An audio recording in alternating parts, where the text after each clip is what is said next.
Hey yo, welcome to the show, everybody. It's good to see y'all. Good to see everybody. Let's roll into some reactions. Before we do, I'm gonna put up some things on the board real quick. Try to.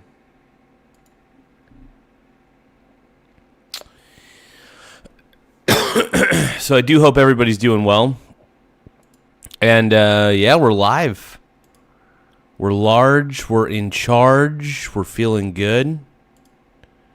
Like I knew we would. So YouTube Studio's been a little bit tricky. It's been a little bit trippy. Hello, Tammy, how you doing? Welcome to the show. But yeah, welcome to the show, everybody. We're kicking off the show real quick.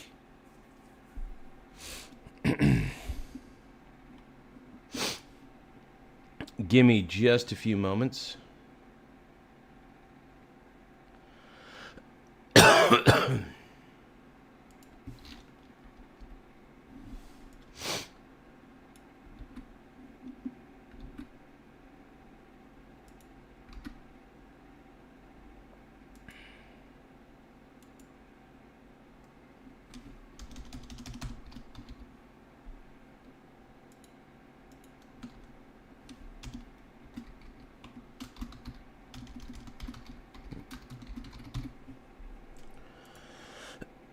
We're just getting a couple things up on the board. Sorry about that. Let's go, dude. Let's get it. You guys feeling what I'm cooking? Do you guys feel what The Rock is cooking? I'm feeling it, bro. I'm feeling it. Let's roll. But yeah, we're going to react to whatever we can at the moment and do whatever we want. It's our show, dude. It's our show.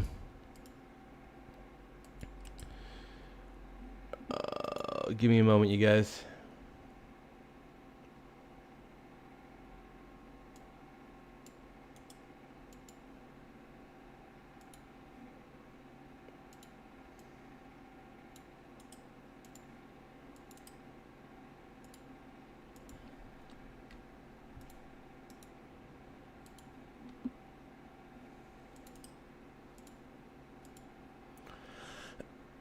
Okay. We're going to react to a little bit of, whatever we can, really.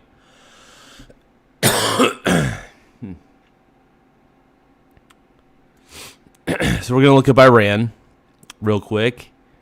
And,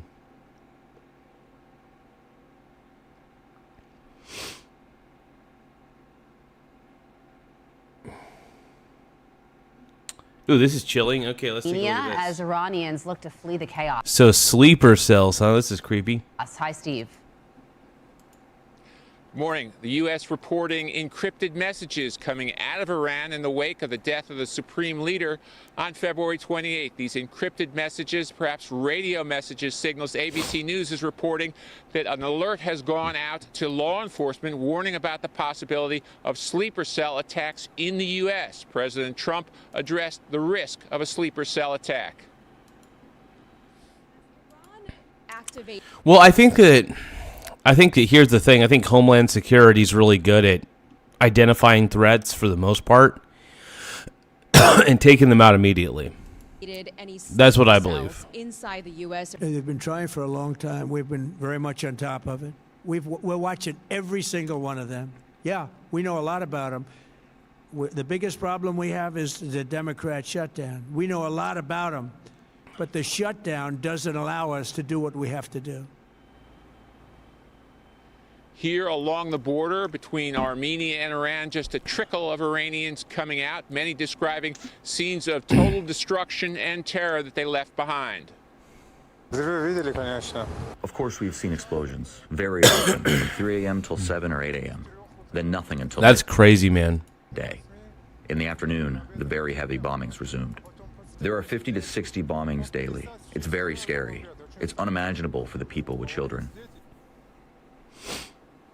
Hard to imagine being a family and hearing 50 to 60 bombings a day. Tehran is about 450 miles from where I'm standing here in Armenia. Guys, back to you. Steve, is Armenia receptive to receiving these Iranian people? I'm sorry, can you repeat that question, please? Is Armenia receptive to receiving these Iranian people? Definitely. Right now, it's just a trickle, but keep in mind, this could turn into a flood. It's one of the this is crazy. open working borders. Armenia is one of those rare countries that has good relations with all the people around it, with Iran, with Russia, with the West. So it's an open border, and it could get very busy here down the line. Steve Harrigan live for us. Steve, thank you. With that, let's bring in national security and military analyst Dr. Rebecca Grant. Dr. Grant, seems like now would be a great time for the Democrats to no longer stop the prevention of funding for DHS. But moving on from that, obviously, we struck Iran before they struck us. When it comes to these sleeper cells, how hard would it be to do the exact... I don't know. How would these guys get activated? I mean, is there like a code word? Like, how does it work? I'm assuming there's a code word. I'm assuming they've all been brainwashed. Isn't that what a sleeper cell is? It's a brainwashed person, and then the moment like an activated word happens, then they do terrible things. That's what I always assumed what sleeper cell meant, but I could be wrong. I really could be. Same thing. Prevent these sleeper cells in our country, in other allied nations, from striking before they got to us first. The sleeper cells, or as the intel community calls it, covert lethal activities. And FBI, DOJ, intel community, DHS, they are all over it. And they actually have prevented some attacks in the past. Okay, my definition's wrong. All right. This is all IRGC. They hire criminals here to carry out. Yeah, if you guys can correct me, man. If you guys can correct me, just let me know. I'm always fine with being corrected. There's a lot of stuff I don't know. Tons of stuff I don't know. Caught and indicted trying to get Secretary Pompeo, former National Security Advisor Bolton, and of course, trying to go after President Trump himself. That's one of their key activities, and we need that whole of government approach. But I'm telling you, we are all over that threat. Impressive that we intercepted that encrypted communication, too. Yeah, it certainly is. I mean, this report, though, is very concerning. Encrypted communication that is said to have activated sleeper cells around the world. How concerned should we be about this? Crazy, man. Crazy. We definitely need to be vigilant. You know, it's a multi-pronged threat. It's towards our diplomats abroad in some cases, of course, as we know, towards U.S. bases and facilities around the world, and then some focus here as well. But we've had elements of Hamas, Hezbollah, et cetera, operating in the U.S. over a long period of time. I think their threat profile is really well known. IRGC always has to transfer in money to fund these operations and pay off criminals. That's another good way that we follow them. But no question, we need to be on a heightened alert and heightened vigilance as Iran lashes out, because they can't stop our military forces and epic fury. This is sort of a last gasp of the IRGC. Meantime, President Trump indicating he likes the model for leadership used currently in Venezuela for Iran. Watch. I like the idea of internal, because... Yeah, I think internal's the way to go. Look, you don't want an outsider running a country that they don't know nothing about. You know, I think Iran needs to be ran by Iranians. Somebody who's capable, somebody who isn't going to just keep attacking left and right their neighbors, you know, and then... Yeah, it's crazy. It's wild. Let's keep going. It works well. I mean, I think we've proven that so far in Venezuela. I would like to see people that are inside go. Now, they talk about the son of the Shah. They talk about other people. But, you know, hasn't been there in many, many years. We have a formula that's been very good so far, and I think it'll continue to be good. The relationship is extraordinary with Venezuela. Okay. Okay, Dr. Grant, so that's what the president wants. But would the Venezuelan model even be possible in Iran? Because when you look at Venezuela, we have a leader there, Delcy Rodriguez. Things seem like they're kind of working out okay between the United States and... Well, my curiosity is Iran just too far gone? Is there anybody in their government that would even be worth having in a high position? I don't even know. Delcy Rodriguez, I don't think the same can be said for Iran's new leader, Dr. Grant. To me, the key word... Well, obviously the new leader is the son of the previous Ayatollah. Of course that's not going to work. Why would that work? That would not work. Yeah, I'm so done with Iran. I am so done with Iran. Just switch out the leaders, cripple their military so that way they could stop making life difficult for everybody. Iran's just one of those countries that doesn't deserve to have power. They just don't, man. They make everything miserable for everybody. Is inside. President Trump is messaging to the IRGC, which is a business concern. They run a lot of the oil business. They run shadow fleet tankers. By bringing up Venezuela, he says, get with the program, and maybe we can find stability. And you, IRGC, if you change your stripes, then maybe you can keep your oil running, keep your business running. I think it's very deliberate messaging. A good outcome would be similar to Venezuela, where there is stability, maybe Hopefully. Also similar to Syria. Hopefully there's stability. I don't even know anymore, man. I don't even know. It depends. We'll see what happens, man. Where someone who was once a terrorist is now an effective leader. It's a tough problem in Iran, but that is very deliberate messaging, holding out that prospect of sanctions relief as well. Yeah, and that Syrian leader even visiting the White House. Imagine if that ends up happening with Iran in the years to come. We will be watching, of course. Dr. Grant, thank you so much. Yeah, I really hope this war only lasts like a few weeks. I really do. I hope it only lasts a few weeks. We got a war update with Hegseth. Well, to our fellow Americans, brave warriors, and steadfast allies, good morning. You know, as someone who led soldiers in the streets of Baghdad and Samarra, Iraq, and who trained counterinsurgents in Kabul, Afghanistan, and who still carries the weight of brothers lost to Iranian terrorist proxies, many backed... I personally like Hegseth. I don't think he's a bad guy. I think he's a capable leader. I really do. ...by the same Iranian regime we're confronting now. This fight... Operation Epic Fury, it hits home. Our generation understands this fight. For 47 years, these barbaric savages in the Iranian regime have... If you guys can, though, tap the like button. Double tap the screen to like the stream. If you guys can, also subscribe to the channel. We're almost to 8,700 subs. Once again, we're almost to 8,700 subscribers. I want to thank everybody for taking the time. We're at 8,697. So let's see if we can get to 8,700 real fast, and let's keep up the subscribership. I appreciate everybody for being a part of the journey. Murdered our brothers in arms, my guys, your guys, our guys, through their terrorist proxies and cowardly attacks. Now they race toward a nuclear bomb to hold the world hostage. The Iranians have targeted and killed thousands of my American brothers. That race to a nuclear bomb, President Trump will never allow it.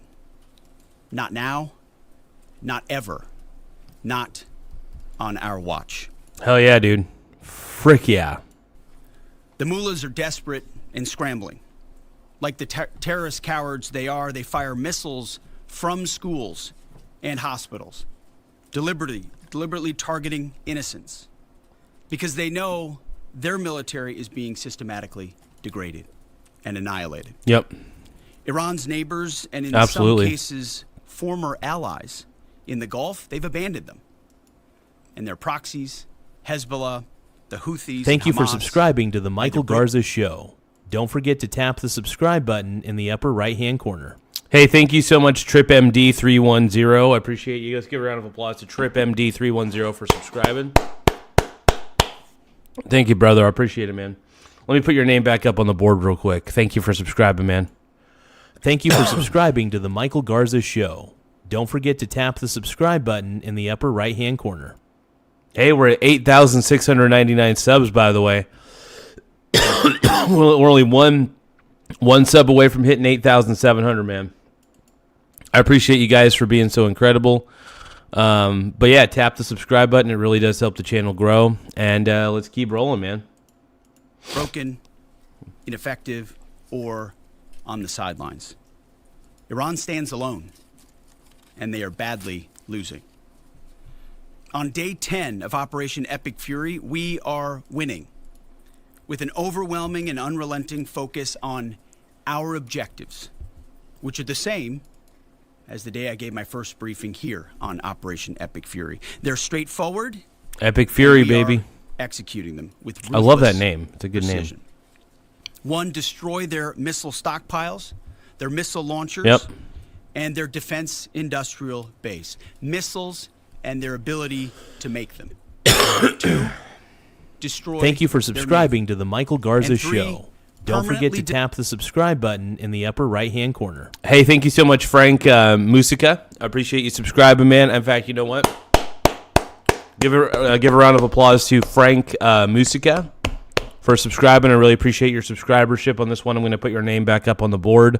Thank you so much, man. I appreciate it. Thank you for subscribing to the Michael Garza Show. Don't forget to tap the subscribe button in the upper right-hand corner. Tap it with your tip. deny Iran nuclear weapons forever. It's a laser-focused, maximum authority mission delivered with overwhelming and unrelenting precision.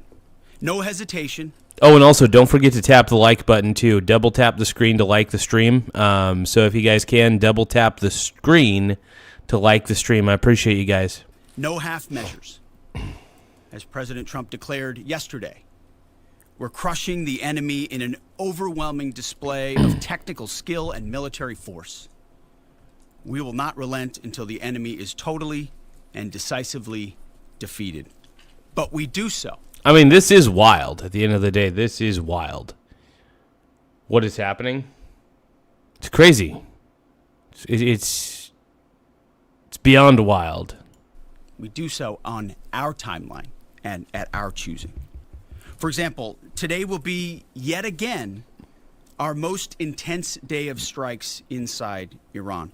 The most fighters, the most bombers, the most strikes. Intelligence more refined and better than ever. This is crazy, man. That's This is on one hand. wild. On the other hand, the last 24 hours have seen Iran I mean, Pete Hegseth, man, is a total stud. I'm just going to say that right now. I think he's a stud. I think he's the man, dude. on fire the lowest number of missiles they've been capable of firing yet. Just the bifurcation, just the trend lines that we talked about on our first briefing. You see, this is not 2003. This is not endless nation building. Oh, and don't forget to tap the like button. Double tap the screen to like the stream. Once again, double tap the screen to like the stream. It really does help the channel grow. Let's keep going. Under those types of quagmires we saw under Bush or Obama. It's not even close. Our generation of soldier will... You guys really think this is going to spark World War III? I think this is going to be very temporary. I think it's going to be quick. It's not going to be as quick as Venezuela, but we've already crippled their entire leadership structure. We've crippled their military. I mean, what else are we going to do? Will not let that happen again, and nor will this president, who very clearly ran against those kinds of never-ending, nebulously scoped missions. Those days are dead. Instead, we're winning decisively with brutal efficiency, total air dominance, and an unbreakable will to accomplish the president's objectives on our timeline. We stay locked on the target, because here at the Department of War, that's our job. Now, the chairman and I, having just returned from Dover last night, our troops and their families and the enormous sacrifice that they make is certainly heavy on my mind. So I'll close with scripture, drawing strength from Psalm 144. Yeah. Blessed be the Lord, my rock, Get it, man. who trains my hands for war My and my man. fingers for battle. He is my loving God and my fortress, my stronghold and my deliverer, my shield, in whom I take refuge. May the Lord grant unyielding strength and refuge to our warriors, unbreakable protection to them and our homeland, and total victory over those who seek to harm them. And amen. God bless our troops and this mission. Mr. Chairman, over to you. Thank you, Heck Mr. yeah, Secretary, dude. and good morning, everyone. Heck yeah. And thank you for being here. Dude, I love Pete Hegseth, dude. I don't know what it is, man. He's, you know, I know he's not everybody's cup of tea.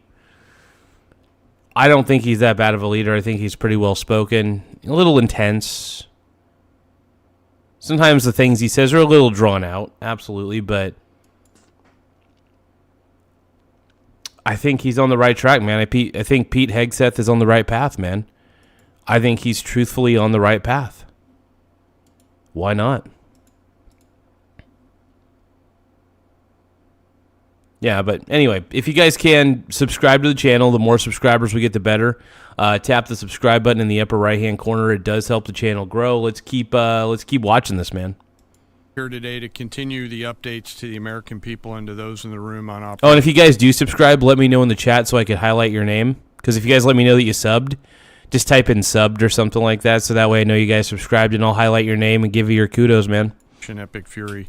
First, Let's let go. me start with honoring our fallen. As the Secretary said, on Saturday and again last night at Dover Air Force Base in Delaware, our nation's leaders honored our returning fallen as they arrived home for their final time. Last week I shared a few of the names, and today I want to share the rest. Major Jeffrey O'Brien and Chief Warrant Officer 3 Robert Marzan were the final two fallen to return home, and members of the U.S. Army Reserve's 103rd Sustainment Command out of Des Moines, Iowa. Last night, as the news has been reporting, we honored the return of Staff Sergeant Benjamin Pennington of the U.S. Army's 1st Space Brigade from Fort Carson, Colorado. When I met Ben's family last night, his mom, his dad, and his sister, they showed me a picture, a drawing that Ben had made when he was in kindergarten. It was clear all the way back then that Ben wanted to do one thing in his life, and he wanted to serve his country and be a soldier. That's amazing, and to the dude. Penningtons, just know how Ben was absolutely a great one. And finally, Major Sorfleet Davies, who returned home this weekend after sadly passing away from a medical condition while on duty in Kuwait. We welcome him home as well and mourn with his family. To the families and the families of all of our fallen, we share in your profound grief. The Joint Force remains eternally grateful for your sacrifice and the gift of a great example that your service members have given all of us. I want you to know that their names will never be forgotten, and you and your family are part of our Joint Force family forever. Let me talk a little bit about the progress thus far, acknowledging that Admiral Cooper will likely continue to give updates from CENTCOM. As the Secretary said, we're in the 10th, moving into the 11th day of Operation Epic Fury. The Joint Force remains focused on 3 military objectives. Now, as far as those military objectives, I'm going to take a little bit of a guess. One, I think one of the main ones is to cripple their ability to fire weapons. Cripple Iran's ability to fire weapons. Move in on as many facilities as possible that are military-based and destroy those. And basically force the surrender of the Iranian military. That's what I'm thinking the 3 objectives are. I'm probably way off, but let's take a look. Continue to destroy Iranian ballistic missiles and drone capability in order to prevent attacks. I was right about the weapons part. Okay. On the U.S. and others throughout the region. And this means attacking launch sites, command and control nodes, stockpiles before they can threaten our personnel, our facilities, and our partners. Second, we continue to strike the Iranian Navy and their capabilities in order to do things like sustain movement through the Straits of Hormuz. And third, we continue to start working on and going deeper into Iran's military and industrial base in order to prevent the regime from being able to attack Americans, our interests, and our partners for years to come and project power outside their borders. This means servicing production facilities, research and development sites, and infrastructure. Let me turn to the map. We're going to try digital today to prevent laser injury. Since our last update, CENTCOM continues to make progress across the southern flank. To date, they've struck more than 5,000 targets. U.S. Strategic Command bombers recently dropped dozens of 2,000-pound GPS penetrating weapons on deeply buried missile launchers across the southern flank. They also struck several one-way drone factories to get at the heart of their autonomous capability. And of course, alongside our regional partners along the southern flank, continue to execute intercepts against one-way attack drones using fighters. Damn, man, the U.S. military is really hitting these spots intensely, I might add. And attack helicopters. Our strikes mean we've made significant progress in reducing the number of missile and drone attacks out of Iran. Ballistic missile attacks continue to trend downward, 90% from where they've started, and one-way attack drones have decreased 83% since the beginning of the operation. A testament to our air defenders and our air defense systems, and as I said, our partners in the region continue to do great work as well. Second, we're making substantial progress towards destroying the Navy. In the first 10 days of the conflict, we're more than 50 Iranian naval ships into the campaign using a combination of artillery, fighters, bombers, and sea-launched missiles.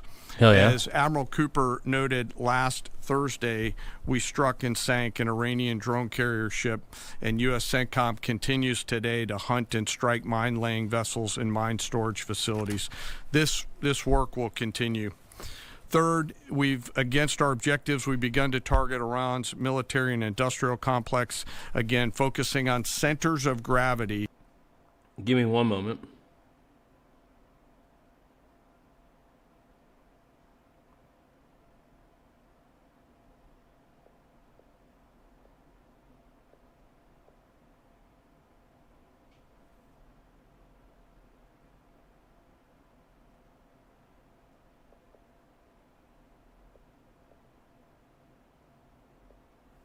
How safe is this? Hold on. Just, oh, it's kind of a big expense ratio there. Hold on.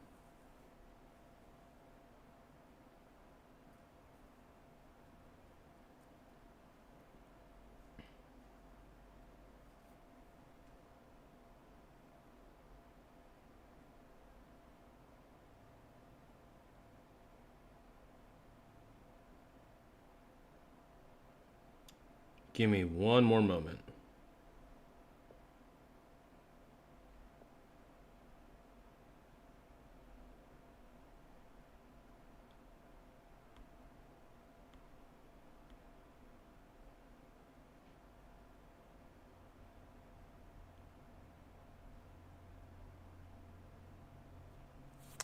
I'm doing a quick test, interesting test. One moment.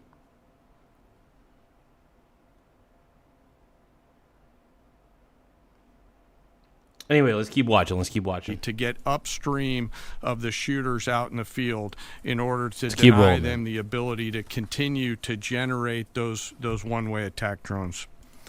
Let me spend a minute talking about the joint force. Across the area of responsibility, this is gritty and tireless work, and I cannot begin to explain how incredibly proud I am of the extraordinary courage, tenacity, and grit and professionalism within the joint force.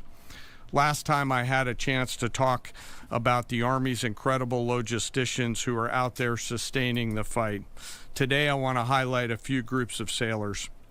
First, I want to thank the men and women of the Ford Carrier Strike Group and their families, and let all of them know how grateful I am for their leadership and service. The crews on board this strike group have already been endured months at sea only to get their deployment extended.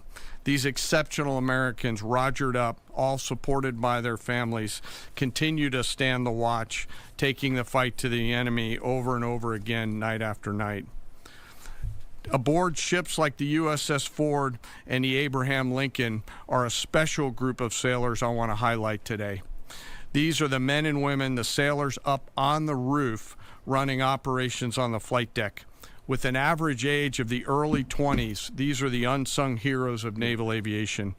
These young sailors, known for wearing yellow shirts, are in charge of the catapults, taxiing jets around on the flight deck, shooting jets off the front end, and recovering jets off the back end.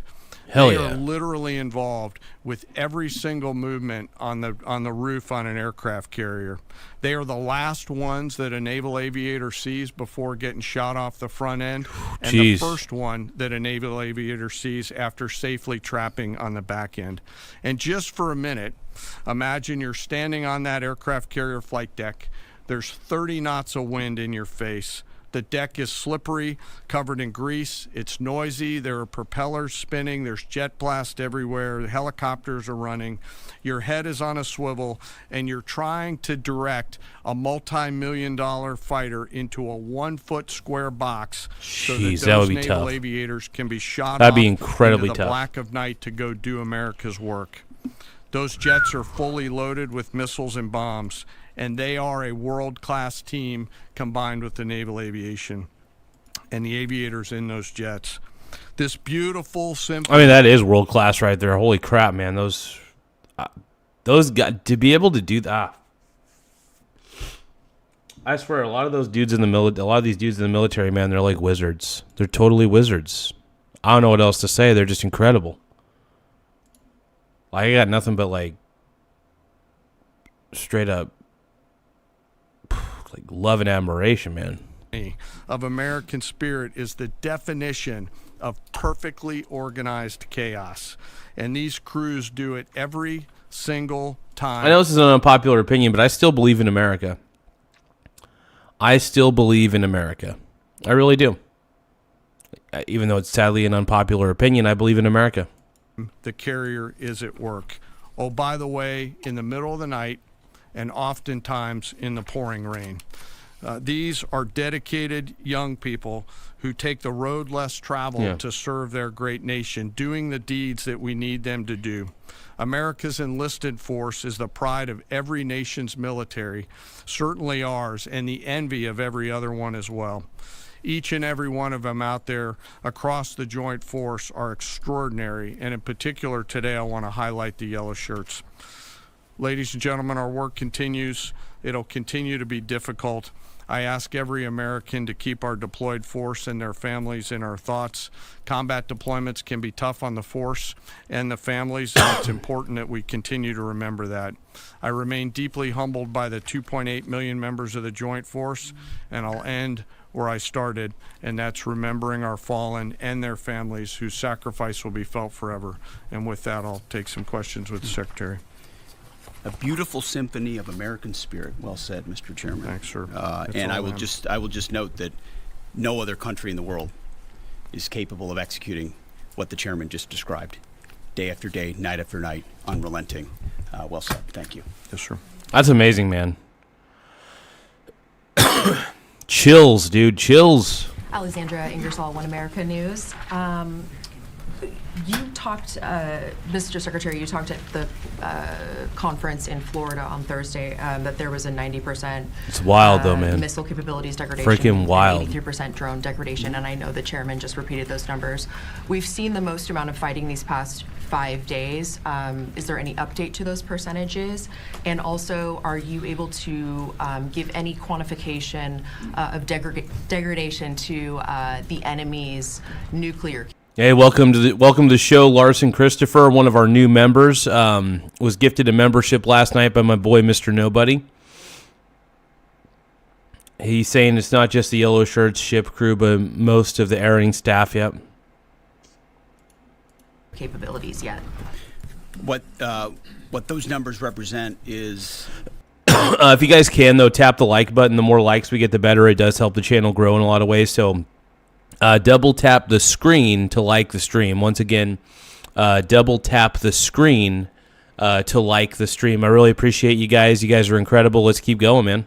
A persistent low ability to respond, which is what we're looking for, right? It's if the enemy can simply wait and then project power, that's problematic. And we've seen some spurts here or there, but ultimately the trend lines, if you look at the charts that we look at every day, have gone like this down to all a flat. It doesn't mean they won't be able to project. It doesn't mean our air defenders still don't have to defend. They do, but that is strong evidence of degradation, along with the battle damage assessment that the Joint Staff does, which takes time. You've got to look at imagery and recognize whether something's been simply degraded or it's been destroyed, or whether an underground facility has been collapsed or completely obliterated.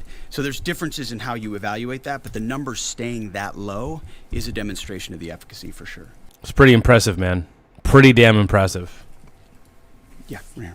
Thanks, Mr. Secretary. There's been reports that the new leader of Iran has been wounded. Do you know if this is true and what his condition is? That I'm curious about. I saw a news headline earlier about the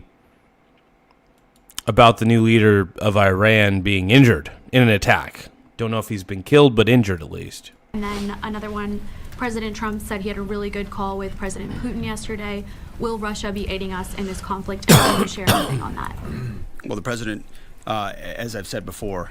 Hey, by the way, I want to thank everybody for subscribing. We're now at 8,708 subscribers. Once again, we're at 8,708 subscribers. I want to thank each and every one of you for taking the time to subscribe to the channel. We're going to try to see if we can get to 8,800 before the end of this stream.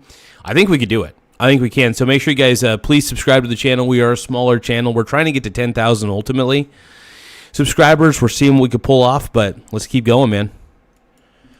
Maintains strong relationships with world leaders, which creates opportunities and options for us in very dynamic ways. So the president said it was a good call. I was not on it, but those that were said it was a strong call, reaffirming hopefully the opportunity for some peace. And also double tap the screen if you double tap the screen to like the stream. Once again, double tap the screen to like the stream. It really does help the channel grow in a lot of ways. So please like the stream. It really does help. Ukraine, and also a recognition that as it pertains to this conflict, they should not be involved. The first question was on the new leader of Iran. There's reports that he's been wounded. Oh, the new leader of Iran. He would be wise to heed the words of our president, which is to not pursue nuclear weapons and come out and state as such. As far as his status, that's not something I can comment on right now. Yeah, right here. Great. Mr. Secretary, Eric Schmidt with the New York Times. A question for you first. Last week you talked about this being the beginnings of an air campaign that could last 3 to 8 weeks. Can you give us your assessment on where we are now? And Mr. Chairman, in any conflict, the enemy or the adversary adapts to the tactics it faces. Can you talk about the most challenging adaptation the Iranian military has made to the U.S. military? What challenges are you facing most right now? Thank you. I appreciate the question. Where we are is in a very strong place, giving the President of the United States maximum options. And from the beginning, from this podium, we haven't stated how long it will take. Our will is endless. Ultimately, the President gets to determine the end state of those objectives, right? But what he's said continually, and I want the American people to understand, is this is not endless. It's not protracted. We're not allowing mission creep. The President has set a very specific mission to accomplish. And our job is to unrelentingly deliver that. Now, he gets to control the throttle. He's the one deciding, he's the one elected on behalf of the American people when we're achieving those particular objectives. And so it's not for me to posit whether it's the beginning, the middle, or the end. That's his, and he'll continue to communicate that. What we serve him as is we give him updates on a daily basis of exactly where we are so he can make that determination. And it's perfect. It sounds like Trump is communicating with Hegseth on a very high level. And I think honestly, this is going to be done sooner rather than later. I really believe that. I don't think this is going to last that long. Some people think it will. I don't think it will.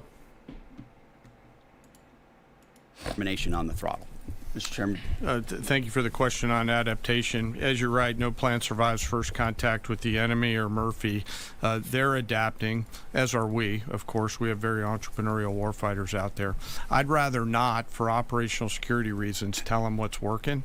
So I'm not a not answer that question based on that. But we are watching what they're doing, and we are adapting faster than they are. Are they more formidable than you anticipated, General?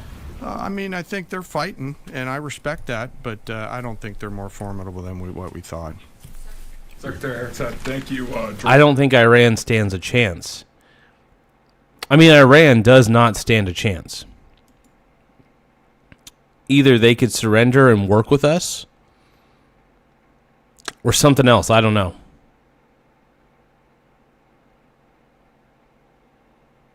But let's keep going, man. Let's keep going. Comrades from the Gateway Pundit. Axios reported, citing U.S. and Israeli sources, that... If you guys can, though, double tap the screen to like the stream. Once again, double tap the screen to like the stream. I appreciate you guys. I really do. Let's keep rolling, man. Let's keep rolling. The U.S. was not happy with... Let's keep going. Let's keep going. 30 fuel depots in Iran. While this is anonymous sourcing, it seems kind of congruent with what President Trump said yesterday, that there's certain spots they don't want to hit relating to energy infrastructure that would take a long time to rebuild. And whether this report is true or not, what's your message to Americans, those who supported the president and those who aren't really in favor of this war and who worry that Israel might be... Like, I'm not a big fan of war in general, but I do think that this is necessary. Iran is an unstable element, man. The best way to stabilize everything is to take out the Iranian leadership, cripple their military, because I think a weak Iran is a good Iran. A weak Iran is a good Iran, because they have been a state sponsor of terrorism for so freaking long. And that needs to be addressed. You know what I mean? Taking advantage of the U.S.'s backing. And then for Mr. Chairman, for you, I wanted to ask, when you say that we're moving inland, what capabilities does Iran have to shoot down jets over their land? And would that trigger some kind of rescue operation that could risk a bigger ground operation? Well, I would just state by saying Israel's been a really strong partner in this effort.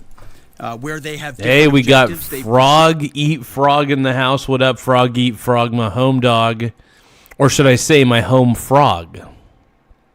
100%. We all love our boy Frog Eat Frog on this channel. It's our home dog, our home frog. He does it froggy style. Also, if you guys can, though, double tap the screen to like the stream. One more time, double tap the screen to like the stream. I really appreciate everybody's efforts. Also, please subscribe to the channel. It does help the channel grow in more ways than one. It helps my pee-pee grow. Doesn't really actually help my pee-pee grow. I'll always be tiny. It'll always be a tiny dong. So that kind of sucks.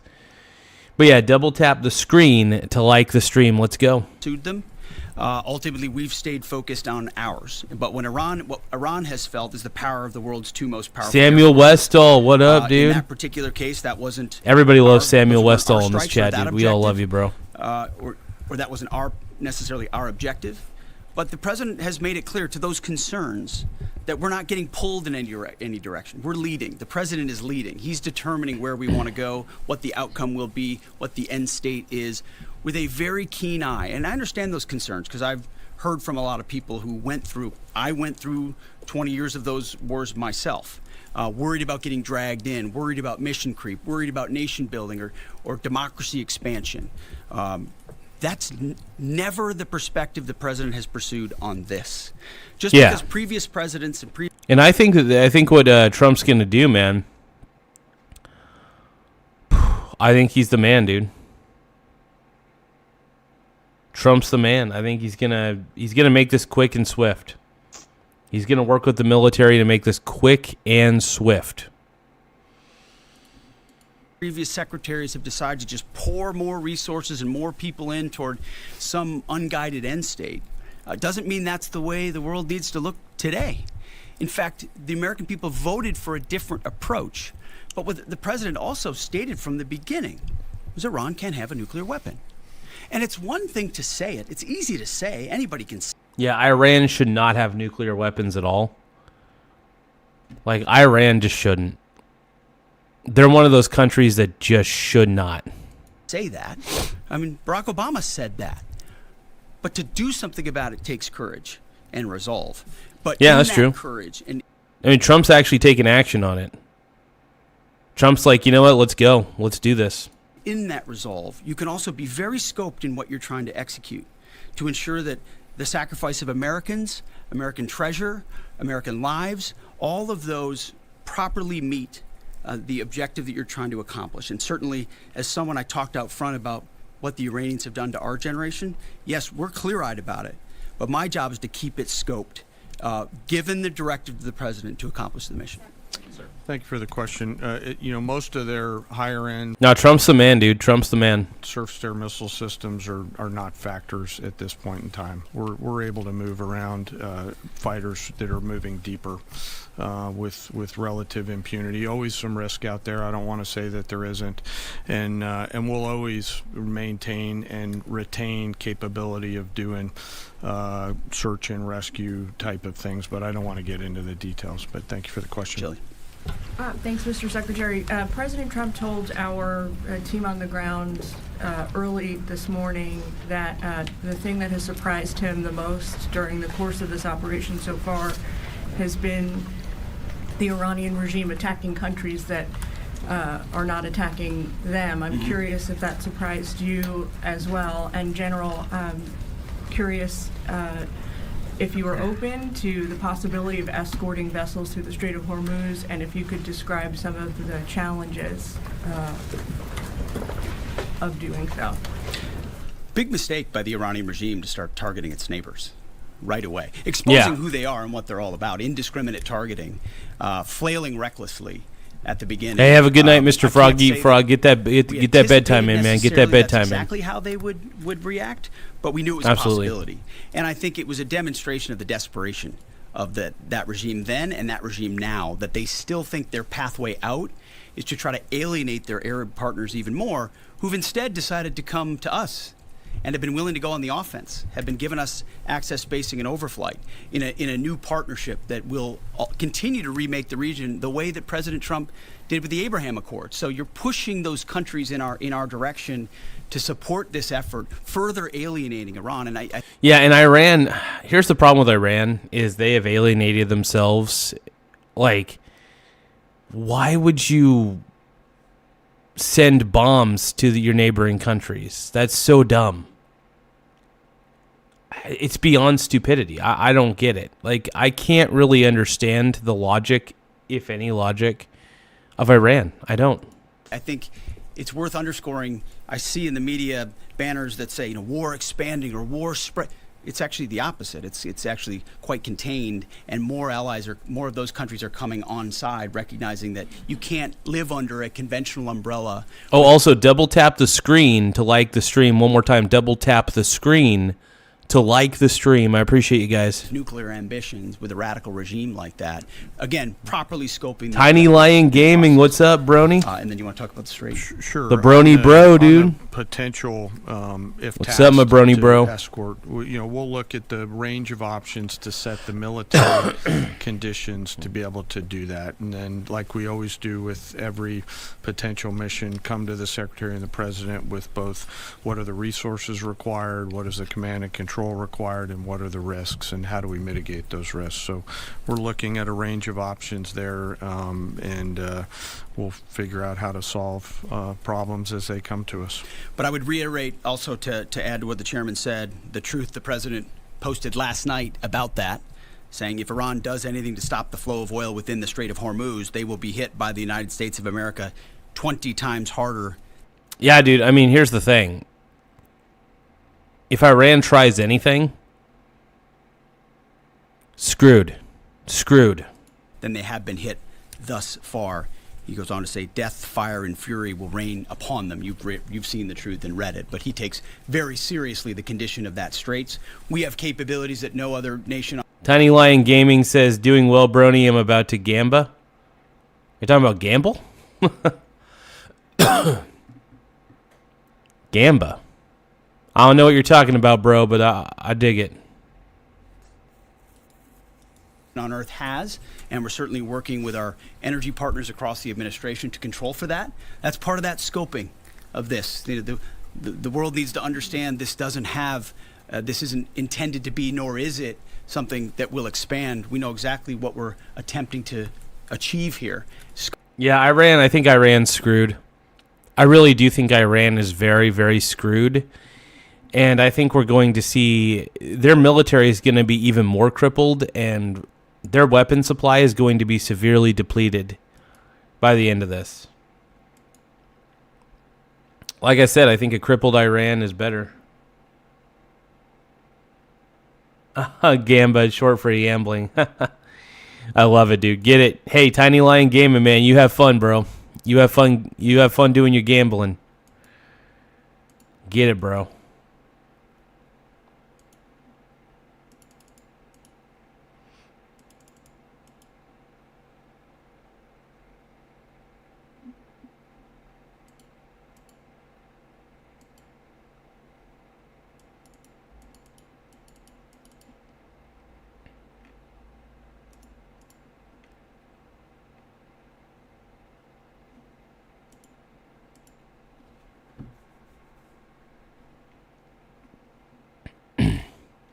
Give me one more moment, you guys. Sorry about it. Let's keep going. Scoped properly, and the American people can count on that for sure. Thank you so much, Secretary Hegseth.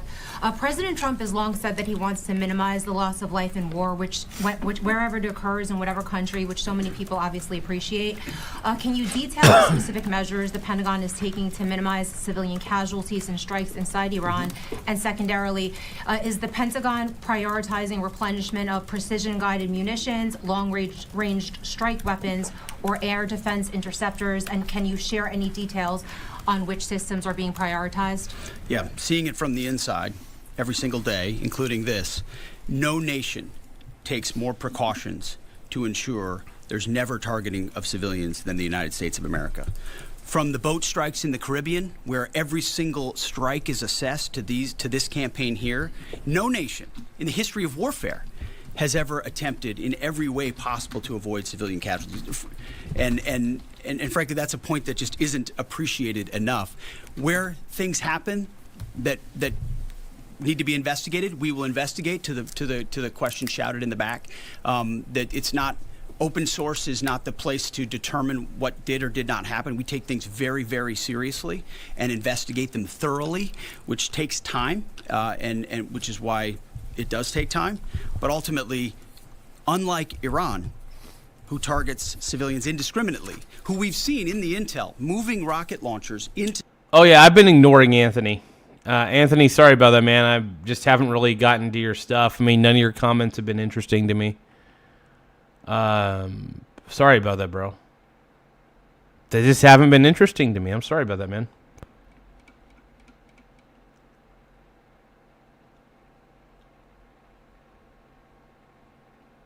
No, I haven't blocked anybody. I don't block anybody. Sometimes I just ignore. But I'm under no obligation to answer every single chat. I don't have to. to civilian neighborhoods, near schools, near hospitals, to try to prevent our ability to strike. That's how they operate. And then they set, the targeting of drones and missiles toward civilian targets, hospitals, hotels, airports. CENTCOM's been very good about putting that information out. That's how terrorist regimes fight. They target civilians. We do not. And I can tell you this administration and this Pentagon focuses on that very, very closely. Does it have Tomahawk missiles?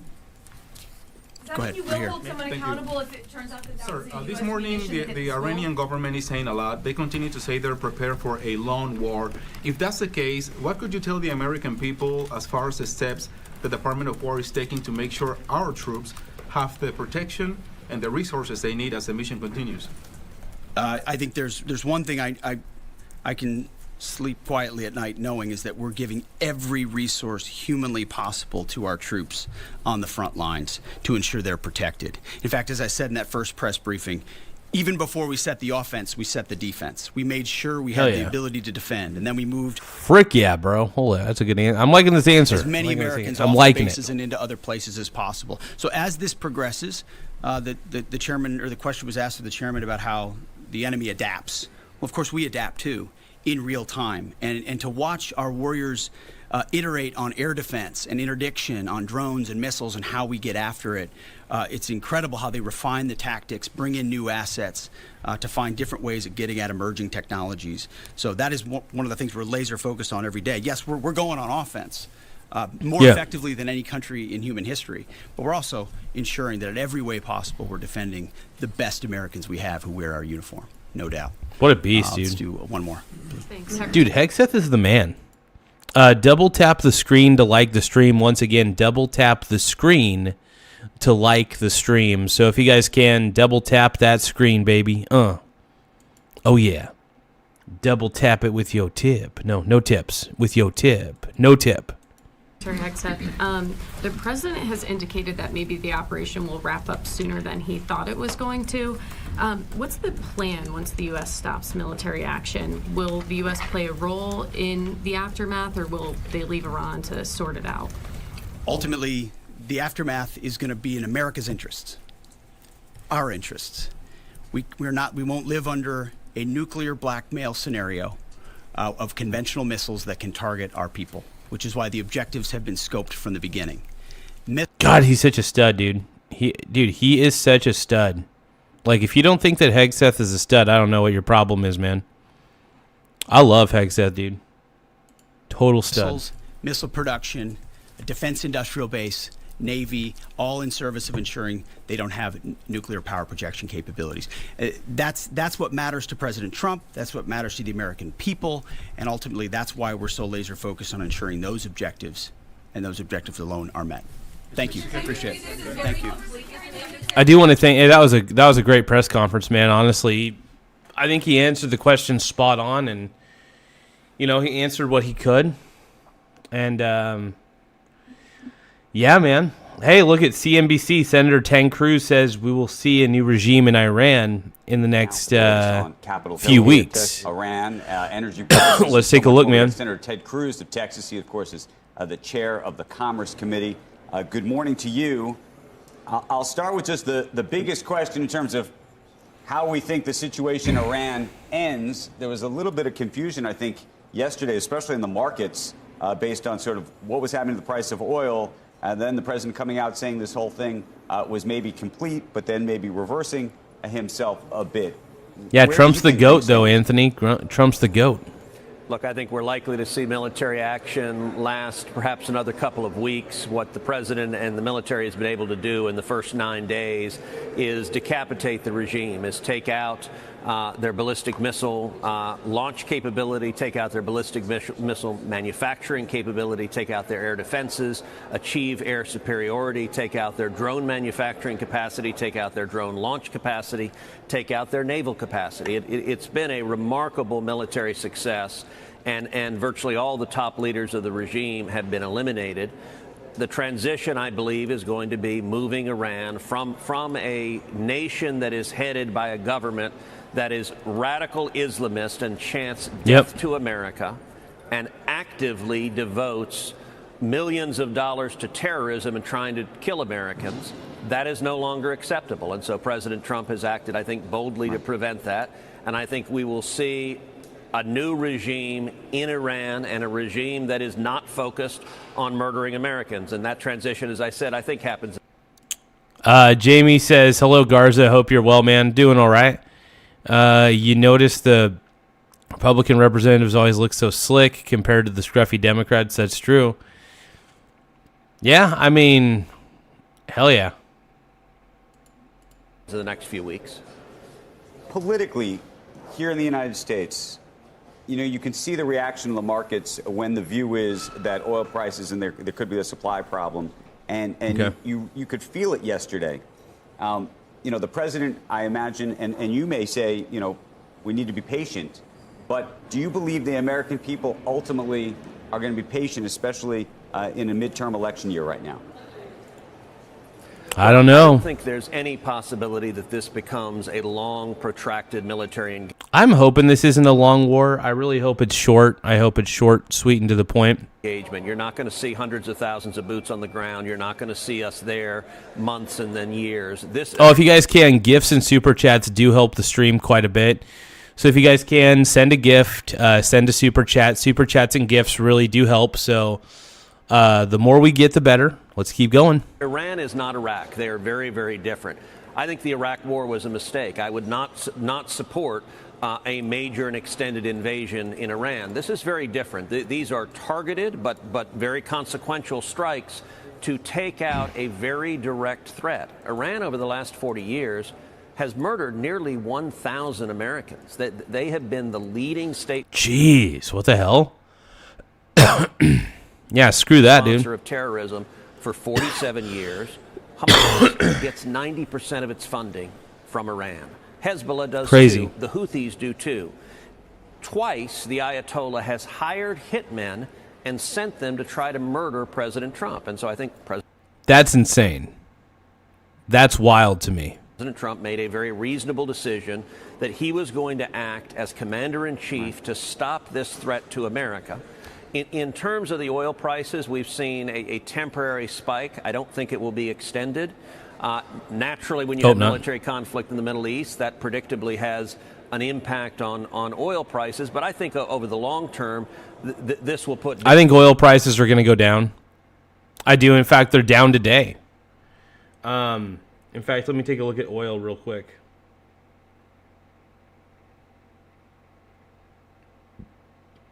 Let's see.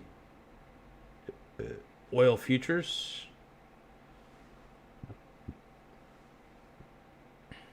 Yeah, oil is down today.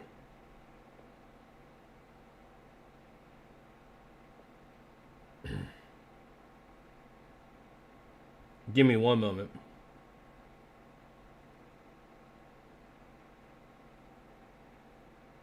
Yeah, these are, oil is down 6.4% today.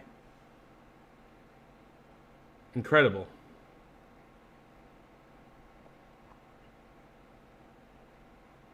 Give me a second, you guys. One more moment.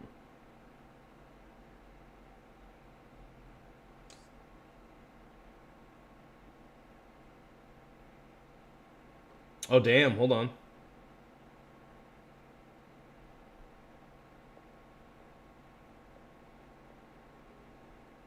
Give me one more second. I'm just making a little quick buck. Hell yeah, dude. Making quick money. Money! Is it money? Downward pressure on oil prices. There we go, Having dude. Iran, led by a government that is not a terrorist organization at war with America, will result... Oh, hey, Annie, I want to thank you for the flower for 30 joules. Thank you very much. So everybody give a shout out to Annie for giving a flower for 30 joules and a happy poop yum yum. Thank you so much, Annie. I appreciate you. Happy poop yum yum. Happy poop yum yum.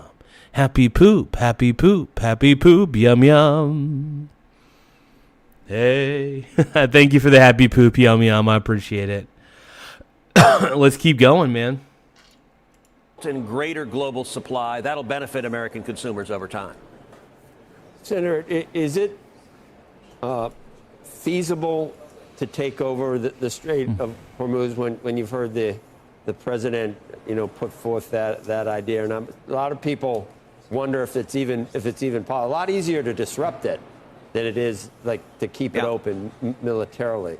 Is that a serious idea? And is it possible to do that, do you think? Well, I have not heard a specific military briefing on the feasibility of doing so. To date, the Iranians, we don't believe, have mined the Strait of Hormuz. That's certainly something they could attempt to do. Although I'll tell you, today it is much, much more difficult for them to do that than it would have been 9 days ago, because most of their naval fleet has been sunk and is at the bottom of the ocean. Now, they could attempt to use a fishing vessel or some other vessel to place mines there, so it is nonetheless dangerous, but I think the president is rightly focused on trying to ensure the safety of ships that are transversing the Strait of Hormuz. And the objective here is to have just a normal regime, a non-terrorist regime, a government that is not actively trying to kill Americans. I don't think that's a tremendously high threshold, and I think I'm glad we're headed in that direction. But, Senator, the president said yesterday that this is going to be over soon. We have not gotten anywhere near a regime change at this point. Are you suggesting that that is definitely... Oh, if you guys can, though, double tap the screen to like the stream. Once again, double tap the screen to like the stream. Let's keep going, man. The objective, we're in this until we get a regime change? There needs to be a regime change ASAP. There absolutely does, man. Make the regime change happen. Well, the president has laid out the objective of taking out their ability to project force, taking out the ballistic missiles, the drones, and the nuclear facilities we took out last summer with the B-2 bombing run. Let's go. Those objectives have largely been achieved. I have been urging the president that the real objective, you said we have not made progress towards a regime change. With respect, I don't think that's accurate. The Ayatollah is no longer with us. His senior leadership is no longer with us. So much of their senior leadership, but they haven't bowed on that yet. So are we saying we're not done until they say, okay, this regime's over? I think the administration is going to continue applying force. Man, Corky, what's your problem, bro? Corky Dog, what is your problem, brony? Military and otherwise, until they get a regime there that is not a radical Islamist regime that is waging war with America. The reason for this attack was because Iran has been... But I will say this, though. Gifts and super chats, they do help. Gifts are kind of a priority. They're lower cost, so I don't want everybody to pay an arm and a leg or anything like that. But if you guys can, gifts do help the channel a lot. They help the channel grow, so the more gifts we get, the better. So don't be afraid to send a happy poopy yum yum or some flowers or whatever gifts you guys want to send. I really appreciate anything anybody sends. So gifts are always appreciated, especially gift combos, man. I love gift combos. I'll take that any day of the week, man.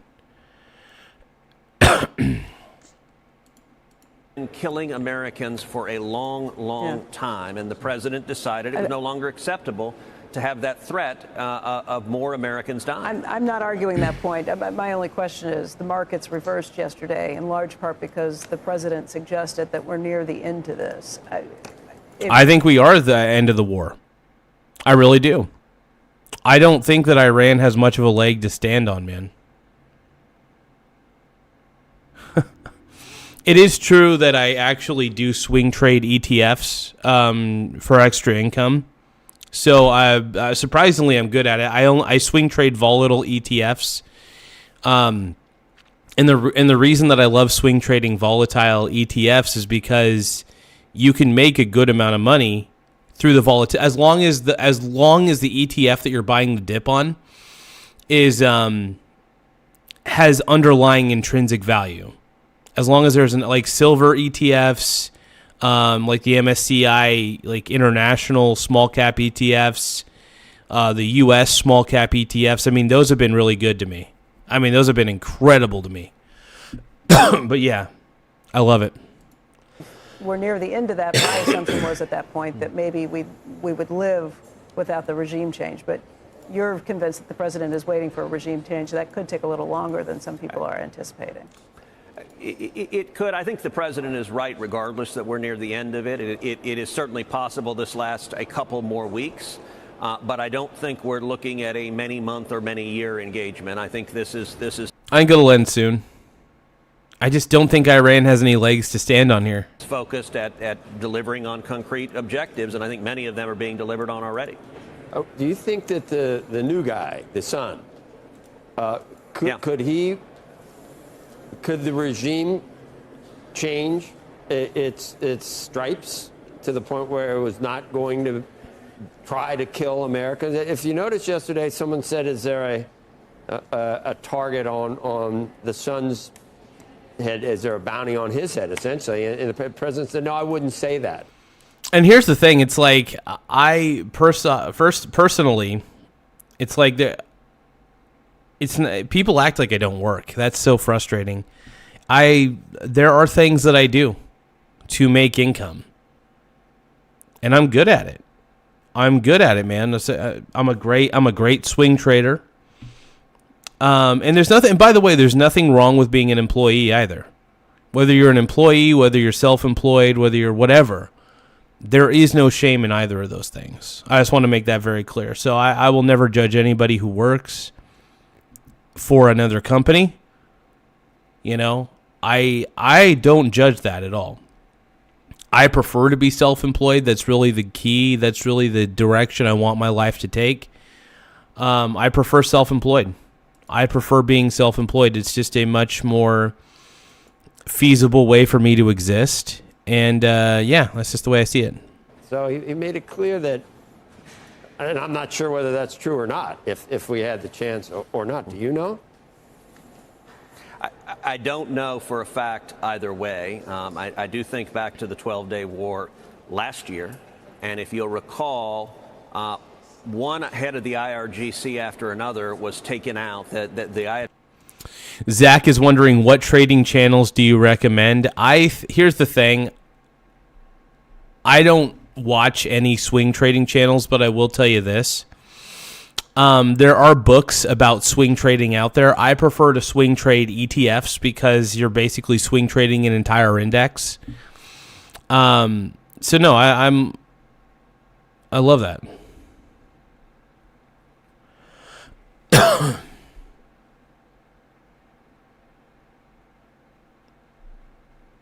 But yeah, no, I'm on the right path, man.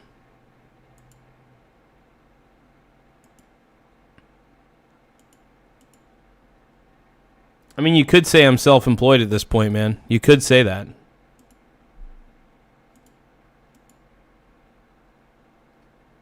I just don't want to work for any Karen managers, man. I prefer the gig life. Ayatollah would name a new head of the IRGC, and 24 hours later, that individual would be taken out. That happened to 3 or 4 of them. I will say this current Ayatollah, my suspicion is his tenure is not. If you guys can, though, Happy Poop Yum Yum is my favorite gift. Gift of the day, man.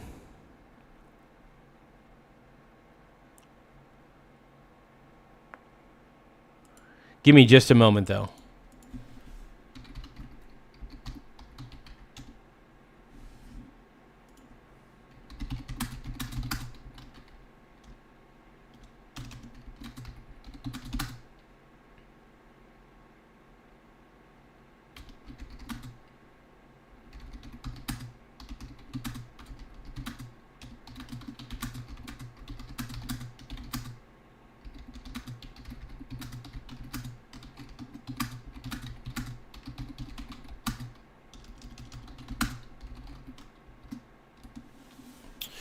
One more moment, everybody. One more moment. Yeah, no, every comment does help the stream, by the way. So the more engagement we get, I mean, the better.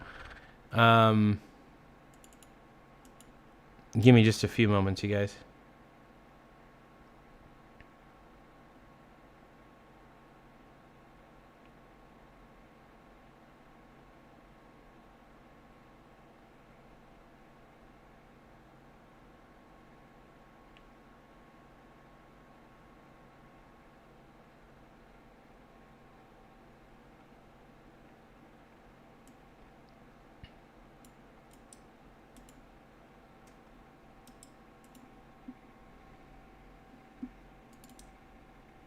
I'm going to try something real quick. Hold on.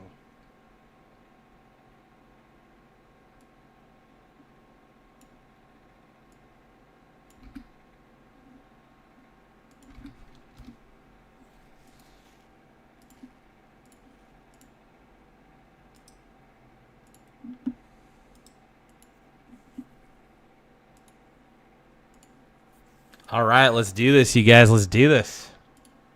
Long. And I'm not interested in an Iran run by an Ayatollah. An Ayatollah is an Islamist cleric in Iran, and we have every reason to believe that the new Ayatollah, just like his dad, is a theocratic nutcase. Look, his dad would lead mobs chanting "Death to America."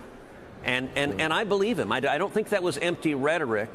And so I think it is in America's interest to have Iran led by a government that is not a radical Islamist government. They can choose their own leaders. America. Hey, thank you guys for subscribing to the channel, by the way. We've gotten so many subscribers in this one stream alone. We're at 8,718 subs. Once again, we're at 8,718 subscribers. We're trying to get to 8,800 before the end of the stream, so please tap the subscribe button in the upper right-hand corner.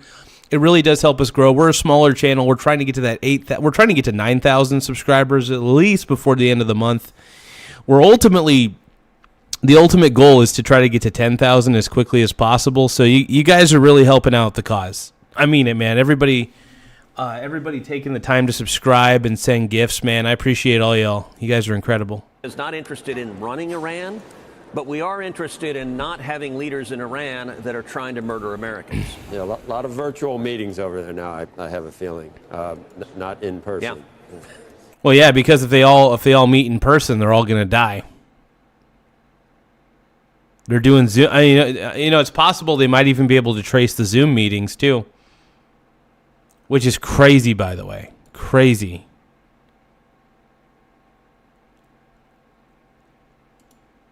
Hey, Senator, while we have you here, the other big news that we've been tracking all morning in the business world is the possibility of an executive order by the President of the United States to prevent all of the government from doing business with Anthropic, which, of course, runs the claw. Well, I think that's a bit of an extreme executive order. Look, if Anthropic doesn't want to have their AI technology be used for military purposes, okay, I understand that.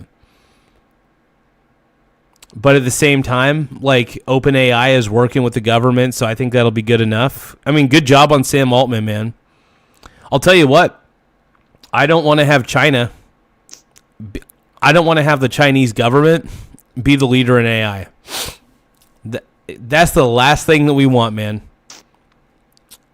I would rather our government help OpenAI help us, right? OpenAI, man, they can help us out. Large language model. I'm curious what your reaction to that is, and whether you think the Department of War should no longer be using Anthropic, and whether you think the entire government should not be using Anthropic. Andrew, I'll confess, I have not seen a basis laid out for why the government would be prohibited from using Anthropic. Claude is one of the many AI tools that can be very helpful. Secretary Hegseth laid out his reasoning that Anthropic was trying to control and limit how the Department of War would employ an AI, and he rightly said that the military is not going to allow a private sector country to set military and defense policy for America. I think that's reasonable on the face of it. I haven't seen a broader basis for a government-wide prohibition, so I don't. Without more information, I don't have a view one way or the other. I think part of Michael Garza's show has no opinion either, because I have no idea. Look, Anthropic is a fine company. I think that they should get on board with helping the U.S. military, and I'll tell you why. If you had a choice between being ruled by the Chinese military or the U.S. military, what would you choose? I think it's pretty obvious you would choose the U.S. military. China is a communist country. That's not good. I think we all know that's not good. Also, double tap the screen to like the stream. One more time, double tap the screen to like the stream. Let's keep going, man. The question is just whether this has become effectively political or not. In part because it appears now that the deal that's been reached between the Pentagon and OpenAI is actually quite similar to the deal that Anthropic effectively was putting forth, meaning OpenAI is providing its model, but with with guardrails on it. Look, my view on AI, as you know, I chair the Senate Commerce Committee, and I think we are in the middle of a race for AI. Hey, thank you guys for tapping the subscribe button, though. The more subscribers we get, the better. We're currently sitting pretty at 8,720 subs. Once again, we're sitting pretty at 8,720 subscribers. Make sure you tap the subscribe button in the upper right-hand corner. It does help the channel grow in more ways than one, and I appreciate everybody's efforts in making this show exactly what it needs to be. I mean, this show does not exist without you guys. This show does not exist without you guys, and honestly, I appreciate all you guys for being incredible, man.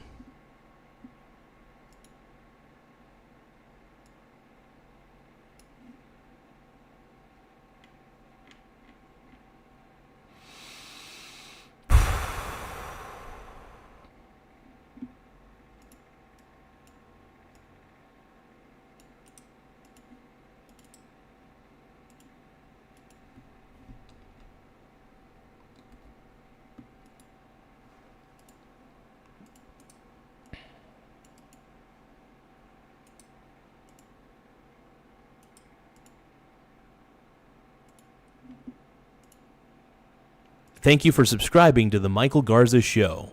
Don't forget to tap the subscribe button in the upper right-hand corner. Hey, thank you, Michael Doolittle, for subscribing to the channel. Everybody give a round of applause to Michael Doolittle. Hey, thank you for becoming a subscriber, man. I'm going to put your name back up on the board real quick. Thank you for subscribing to the Michael Garza Show. Don't forget to tap the subscribe button in the upper right-hand corner. I appreciate you, man. Thank you very much, and thanks for being a part of the show, man. Appreciate you.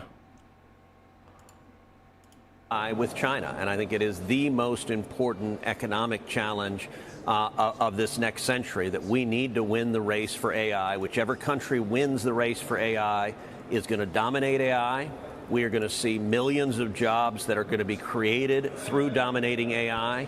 And we're also going to see the country that wins the You know, I'm hoping that AI doesn't take too many jobs. I don't know if it's going to... I don't know how many jobs ultimately AI is going to create. We'll see. We will see, man. We will see, but it's not looking good, man. Not looking good.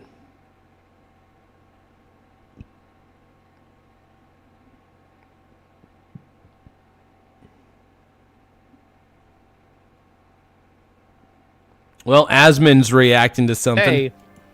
We all love a good Asmon reaction video, so we'll react to this here in a second. Hold on.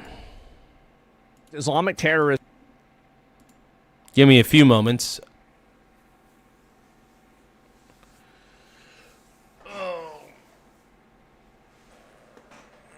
Okay, one moment.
here we go.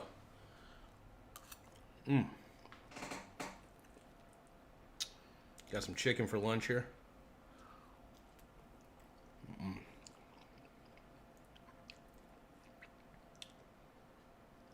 Oh, that's good, man.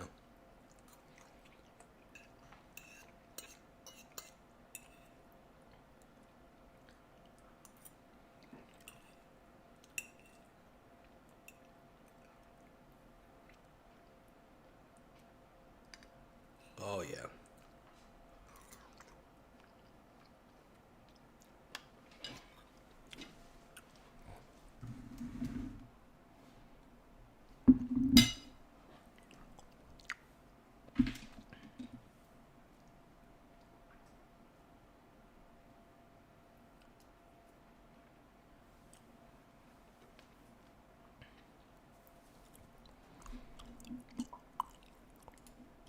Are living in houses like this while many Americans can't afford rent. So they went and they obviously like stormed these two guys' houses, and this is one of the houses. This is a $1.7 million basically mansion. I mean, this house is. Oh, if you guys can though, don't forget to tap the subscribe button in the upper right hand corner. It does help a lot. Corned beef and hash and black coffee for lunch. That sounds good, man. That sounds hella good. Hell yeah, what a beast. Gigantic. This is a huge house. Good morning. On Saturday, a protest was held outside Gracie Mansion, where I live with my wife, Rama. Neither of us were home at the time.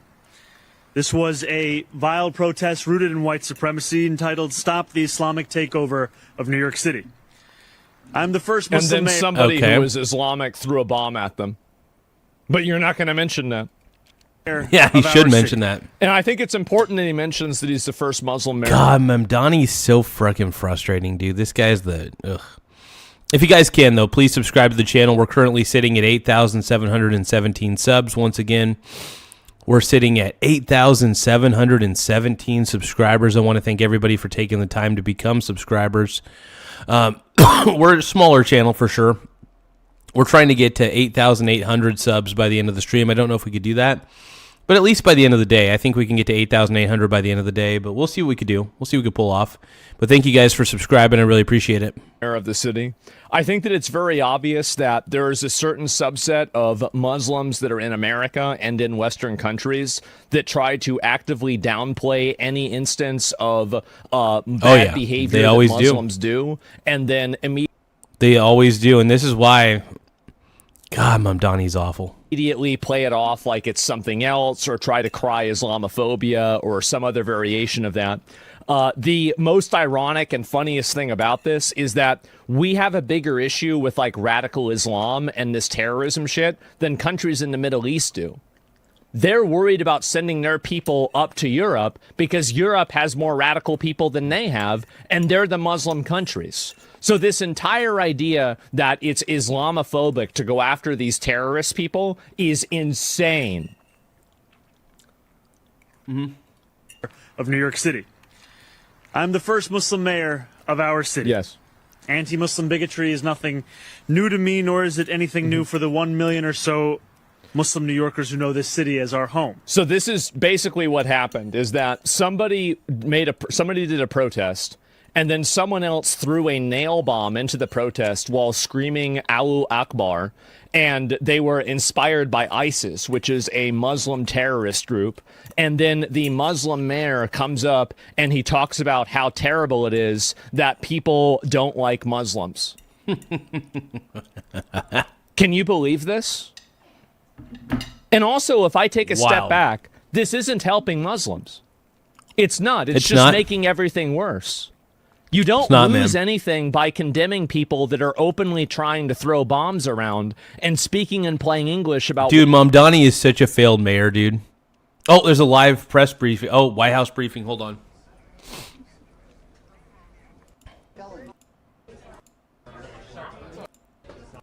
Hold on. Oh, there should be a White House press briefing here in just a bit amid the conflict. So let's take a look. Anybody coming out?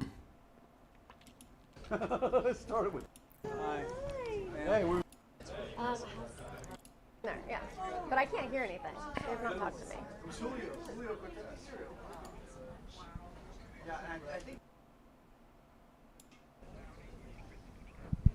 I'm standing. Can you not see me? Hi. Check, check, check. Can you see me? Okay. Okay, here we go, dude. We're ready. So there's going to be a live press briefing here in just a second. Watching this on Live Now, Fox. Make sure you guys subscribe to the channel, though. The more subscribers we get, the better. While we're waiting for somebody to come out. Somebody's going to come out here soon. I don't know who the hell's coming out, but we'll see. But make sure you guys subscribe to the channel, though. The more subscribers we get, the better. It does help the channel grow. We're currently sitting pretty at 8,719 subs. Once again, we're at 8,719 subscribers. Make sure you guys tap that subscribe button in the upper right-hand corner. It truly helps the stream grow, helps the channel grow. Whatever you guys can do, man. I just appreciate you guys. Double tap the screen to like the stream. Once again, double tap the screen to like the stream. I appreciate you guys a lot. We're trying to grow as a channel. We're a smaller channel, but we're trying to get bigger. So the more support we get, the better, man. That's all I can say. The more support we get, the better. You guys keep the show alive. If I'm going to be honest, you guys do keep the show alive, and I appreciate each and every one of you for doing that, man.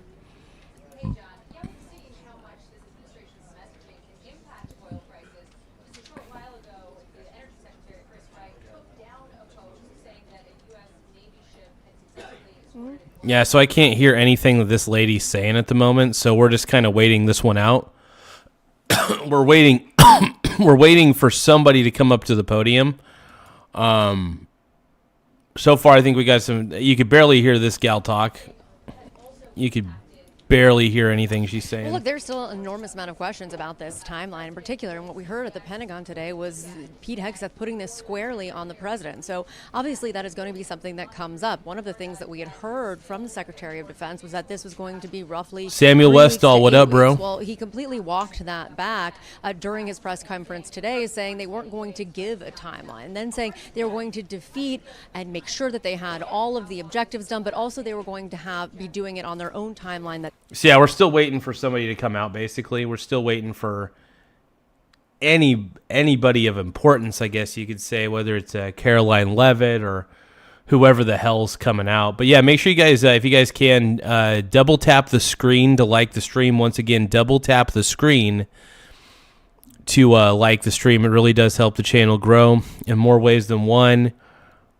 Yeah, and also just tap the subscribe button in the upper right-hand corner, man. It really does help. I don't know who's going to be coming out here anytime soon, but let's take a look here. When America will get out of this is going to last, and Americans have a lot of questions about this. Oh, yeah. We're all curious, man. We're all very curious to see what's up.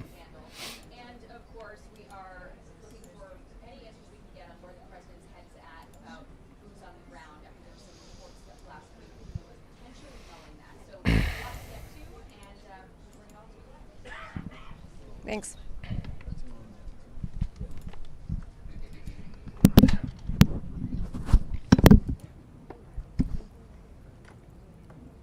Well, we're still waiting. We're still waiting.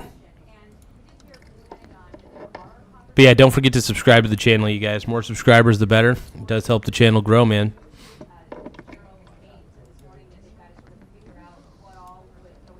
Well, I guess while we're waiting for somebody to show up on this, we'll mute that, and then we'll look for another video to react to here.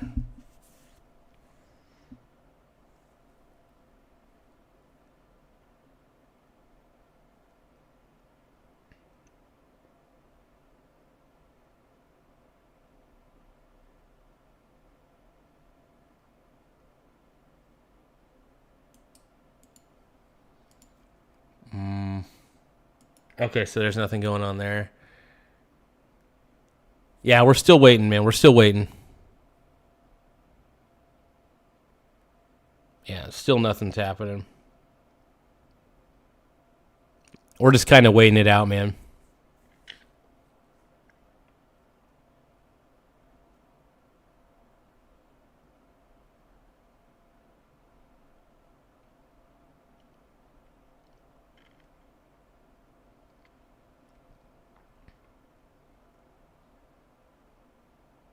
Oh, it's a sweet kitty.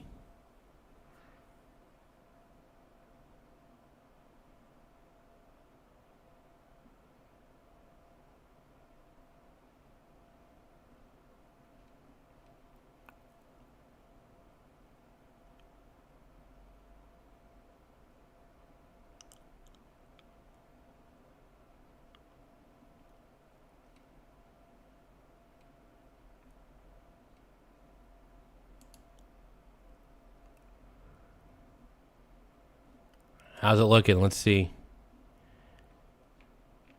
Nope, nothing's happening. Yeah, nothing's happening. All right.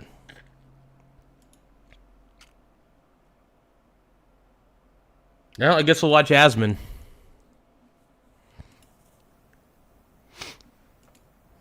While I found this protest appalling, I will not waver in my belief that it should be allowed to happen. He's defending terrorism? Yes. Ours is a free society where the right to peaceful protest is sacred. It does not belong only to those we agree with. It belongs to everyone. So you should have just started your speech like that. It would have been fine. I will defend that right every day that I am mayor, even when those protesting say things that I abhor. Let me also be clear about something else. New York City will never tolerate violence, whether from protests or counter-protests.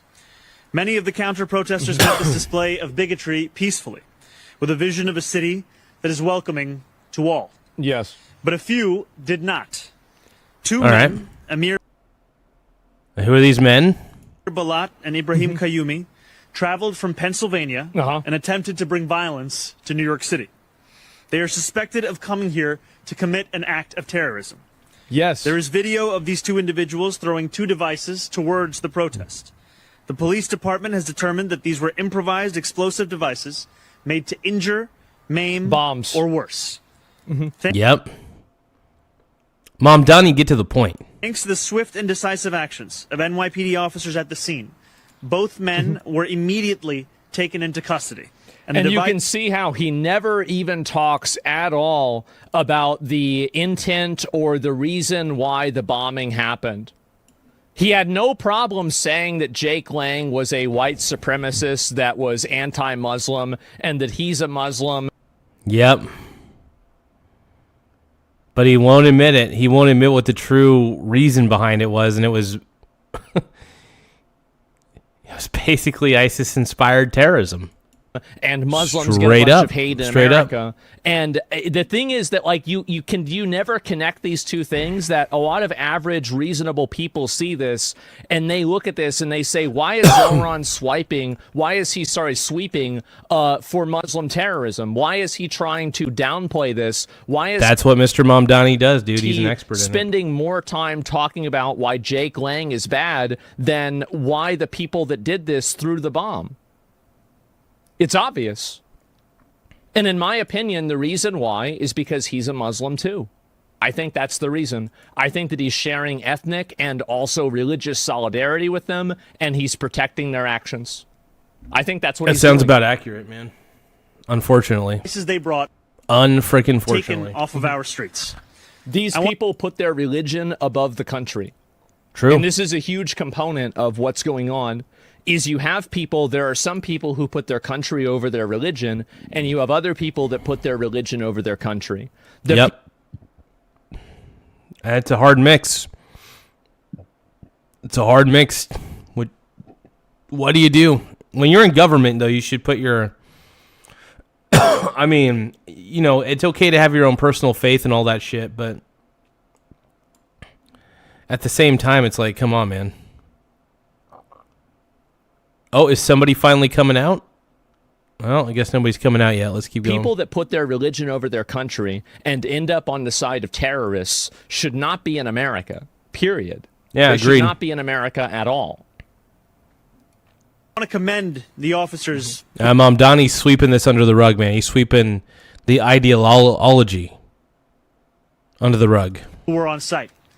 They faced a chaotic situation that very quickly could have become far more dangerous. This is true. The officers are absolute fucking heroes. Like, I can't believe, like, they threw a bomb and this guy just ran after him. Like, that was insane. NYPD Chief Aaron Edwards and Sergeant Luis Navarro ran towards the danger so that others could run to safety. Yeah.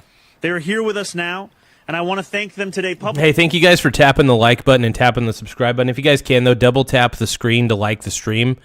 Once again, double tap the screen to like the stream. It really does help the channel grow. And also, please tap the subscribe button in the upper right-hand corner. It does help a lot. We're really trying to grow as a community, as a YouTube channel. The Brony Bros, dude. We're the pink Brony Bros at the end of the day. So I appreciate all the bronies. Yeah.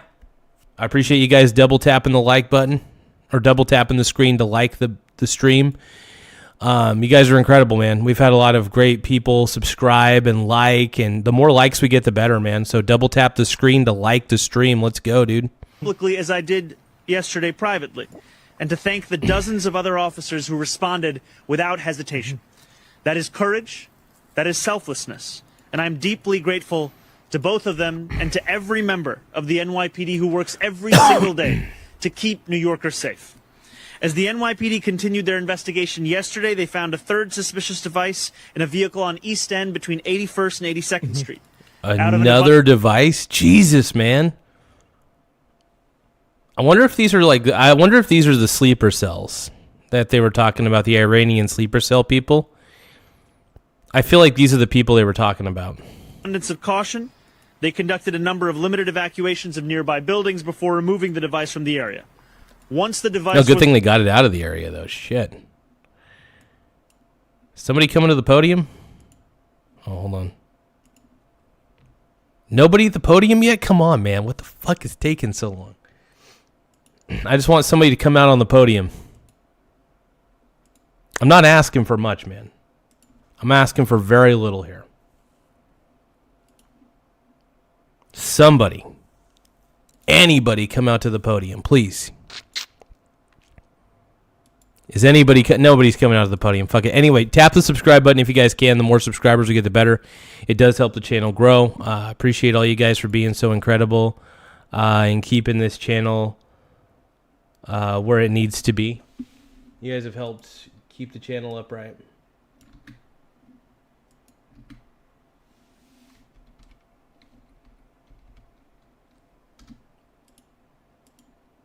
I'm going to try to encourage people to subscribe to the channel, though. Make sure you guys double tap the like button, though. Double tap the screen to like the stream, is what I meant to say. So double tap the screen to like the stream. Let's go. Was removed. Those evacuated were allowed to return to their homes. I am grateful for their continued work to keep New Yorkers safe. Let me say this plainly. Anyone who comes to New York City to bring violence to our streets will be held accountable in accordance with... you guys have so many New Yorkers causing violence already, dude. Look at the New York City subway situation, dude. Come on, man. Come on, look at the New York City subway situation, dude. It's out of hand. Out of freaking hand. Are you kidding me? Come on, bro. Come on, Mom Donnie. with the law. Yeah. As this case continues to develop, I will remain in close contact and communication with our police commissioner. I want to say thank you once again to everyone who acted on Saturday to protect their fellow New Yorkers and to uphold the values of this city. Now, I would like to invite Police Commissioner Tisch to say a few words. Well, there it is. So you've got somebody who's going up there and not saying why they threw the bomb, but spending a minute talking about how bad it is that people are racist against Muslims. I think that next time you're probably going to get a bigger protest because there's nothing that's contributed more to, your perception of Islamophobia or the negative perception of Muslims than when Muslims inside of positions of power or any degree of influence downplay and try to hide the bad actions of Muslims that are doing something wrong. And I think it's just disgusting. It's completely disgusting. I'm shocked, to be honest, that, people put up with this. I don't know why Americans put up with this. I think it's because we got no backbone at this point. I think we as Americans just don't have any backbone. That's why we put up with this garbage. It's unfortunate, man. It's unfortunate, but New York's on another level of something. Americans are just so massively cucked, and I think it's just white people in the West in general are just so massively cucked that they're unwilling to just come out and say very clearly, this is unacceptable, this is Muslim terrorism, why aren't you... Oh, double tap the screen, though, to like the stream. Double tap the screen to like the stream. It does help us grow. You saying this, and you should leave your position if you can't say this, right? Which is clearly what it is, but there are so many white people that aren't able to do that because they're afraid of being called a name that they have no problem letting their country be run by literal bombers. These are people trying to throw bombs and kill people, and it's preferable to a white... I mean, Asman's spitting some truth, man. He's dropping the mic. Asman is dropping the mic right now, bro. He is dropping that mic.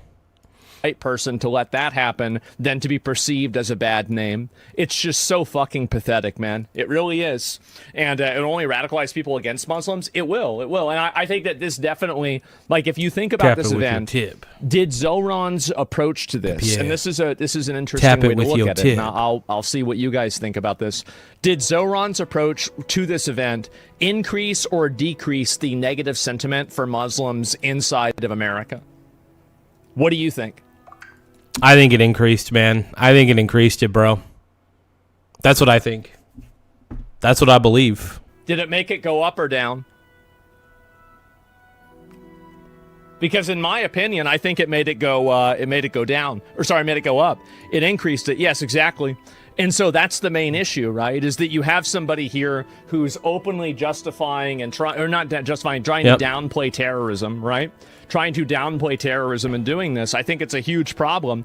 It also distracted libs from the war. His wife supports the October 7th attack. Oh, I mean, if his wife supports it, I think that he probably does too. I mean, that's just probably what happens. I mean, I'm not saying for sure, but like if I had to bet on it, then that's probably what I would assume. Yeah, and not so, a bad assumption. Yeah, it's like who doesn't like? If you guys can, though, that opinion, right? Some correction increased. Yeah, exactly. Like if you guys can, though, please tap the subscribe button in the upper right-hand corner. Please tap it because we're a tinier channel. We're currently at 8,720 subscribers. Once again, we're at 8,720 subs. So if you guys can, please tap the subscribe button in the upper right-hand corner, just right there. It really does help the channel grow in a lot of ways. And, we're desperate for growth, as always. We're a little desperate, a little silent desperation here. But, yeah, please tap the subscribe button. It really does help the channel grow in more ways than one. So keep on going, man. Let's keep on rolling. I would never, the thing is that for something like this, I would never vote for a person like this. These people shouldn't even be in America, if you want me to be honest. I don't think they should be. I think these people are total fucking terrorist sympathizers. I think that they enable terrorism, they downplay terrorism, and they want to import more terrorism. That what their mindset is, and this is... I mean, Asman's spitting some truth, man.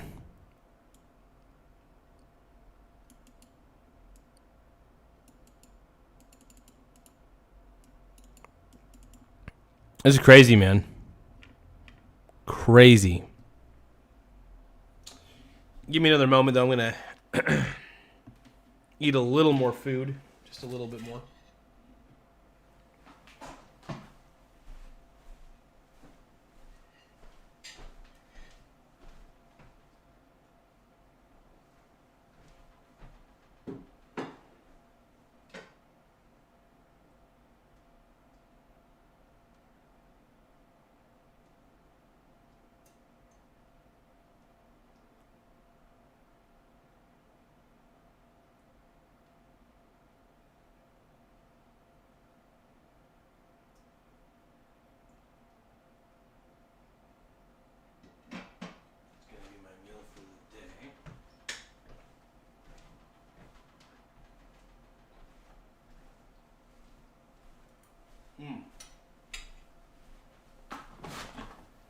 Very good. All right, let's keep listening, man.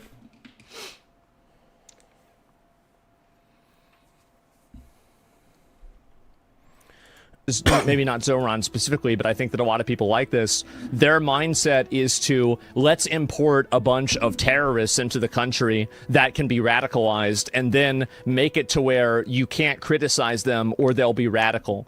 So basically mass migrate a bunch of people over here who are violent and then say that you can't criticize about you can't criticize mass migration because then the people here will be violent. It's absolutely fucking insane that this is happening. That is actually absolutely I can see why. I absolutely can. I agree with that. So, yeah, I mean, Jake is a racist. Yeah, but so is this. This is obviously like, I mean, and here's the issue, right, is that Jake can be a racist and he can do whatever he wants, but he was the one who was being he was being a peaceful peaceful protester, right? And that's really what matters, is that if you're peacefully protesting, nobody should be throwing a bomb at you.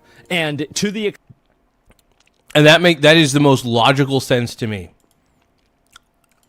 That makes absolute sense to me. But to some of the crazy people who are sympathizing with these ISIS-style terrorists, oh, man. If you sympathize with these ISIS terrorists, you're an idiot. I think you're a terrible person. It doesn't really matter what I think in the end, but... God, man, stop sympathizing with these ISIS terrorists, dude. Stop it. Also, Mamdani is a terrible governor. Or mayor, I should say, sorry. If you guys think that Mamdani is a terrible mayor of New York, please subscribe to the channel. If you guys have Democrat and woke fatigue, please subscribe to the channel. Let's go, dude. Extent that, and think about it like this, right? Is that imagine that you have two groups of people. You have a peaceful protester, and you also have a terrorist that's trying to throw a bomb into a crowd of civilians. Yes. And more time is spent trying to demonize and condemn the viewpoints of the peaceful protester than the person who threw the bomb. Do you really think that there's... That is crazy. Because even though the protester had an ideology that maybe some of you guys don't agree with, he was still peacefully protesting. That's the point. Even if they have heinous beliefs, if they're peacefully protesting, let them speak. Instead, we're not even talking about the violence committed by the actual, Islamic sympathizers, Nope. Sweep that under the rug, just like Mamdani does with everything else. I am not a Mamdani fan. Please subscribe to the channel, though. If you guys love Donald Trump as much as I do, please subscribe to the channel. Let's keep going, man. Let's keep rolling. There is any form of justice, rationality, common sense, or anything with that at all. I don't think there is. Absolutely fucking not. Nope. So, no, I Sadly, no. totally reject this. I think that it's completely wrong. So, yeah. And racist is the only word used against whites. Yeah, these people are racist themselves. But you're debating feelings because words, not the words themselves. You're debating the feelings words cause, not the words themselves. Well, I'm debating really. I don't know exactly. You're adding here. Well, let me pull this up. So he's not downplaying it. Why do you think he didn't mention the fact that? Why do you think he didn't mention the fact that the person who threw the bomb said Allahu Akbar and was inspired by ISIS? Good question. And we're going to go through this because I don't know. Okay, let me ask you another question. If there was a Muslim protest and the person threw the bomb and they said white power and they were inspired by the KKK, do you think that he would have told people about what their motivations were? Do you think he would have mentioned that in his speech? Oh, Mamdani absolutely would have. But anytime there's any Muslims doing bad, it does appear there's a pattern. Is he gonna at least mention the ideology of the people who were throwing the bombs? No, he's not. Because they happen to share the same ideology that they have with Mamdani. The Muslim ideology. And that's fine. You want to be a Muslim? That's great. That's fine. Just stop being so crazy. That's all we ask. I mean, I'm not asking for much. Oh, shit. Caroline Levitt's on the board. Okay. Number 4, the Save America Act permanent Hold on. When she get federal on? only America. Each provisions look at region civilians and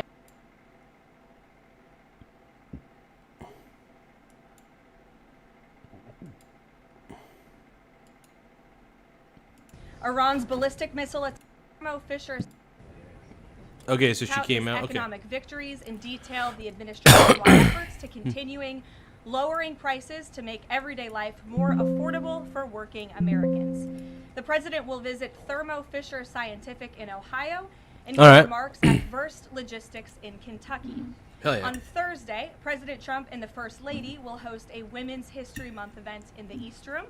And on Friday, the president will sign several executive orders, and we will provide more details on those later this week. My man, dude, get As it. President Trump shared with the American people last night, the United States military is making tremendous strides towards achieving our military objectives for Operation Epic Fury.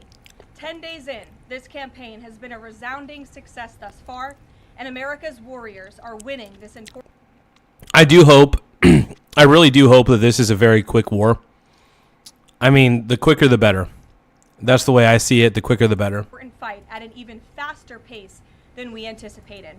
More than 5,000 enemy targets have been struck so far.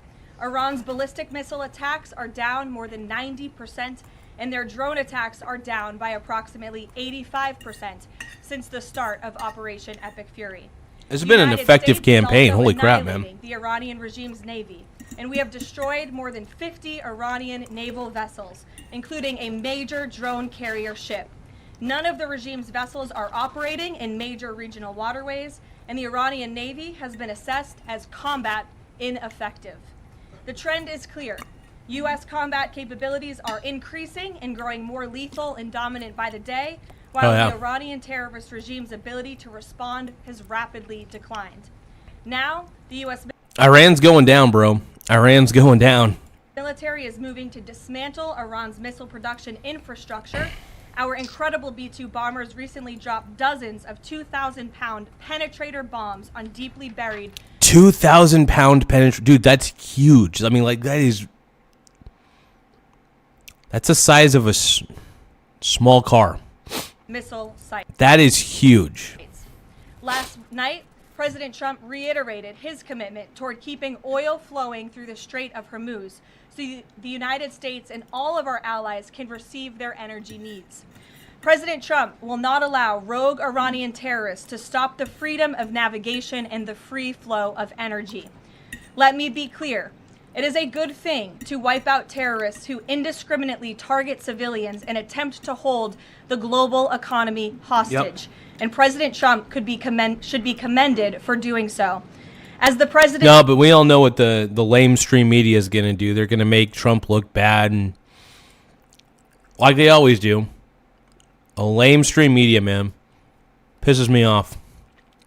Pisses me the F off. Let's keep watching this, man. Made unequivocally clear to the remaining elements of this terrorist regime in his statement yesterday.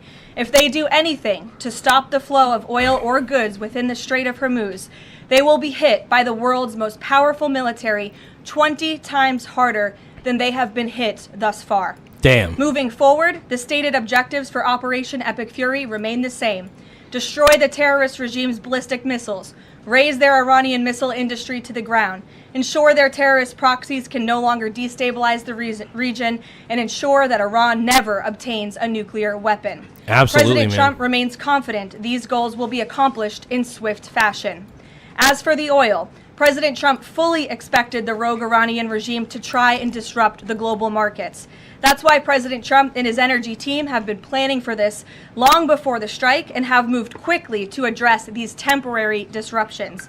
Thus far, the Trump administration has offered political risk insurance to tankers operating in the Gulf. The Treasury temporarily waived certain oil-related sanctions, and the Commander-in-Chief has offered the U.S. Navy to escort tankers when necessary. The president and his energy team are closely watching the markets, speaking with industry leaders, and the U.S. military is drawing up additional options following the president's directive to continue keeping the Strait of Hormuz open. I will not broadcast what those options look like, but just know the president is not afraid to use them. Rest assured to the American... Oh, shit. Hold on, you guys. Things are dropping. The markets are dropping. Hold on.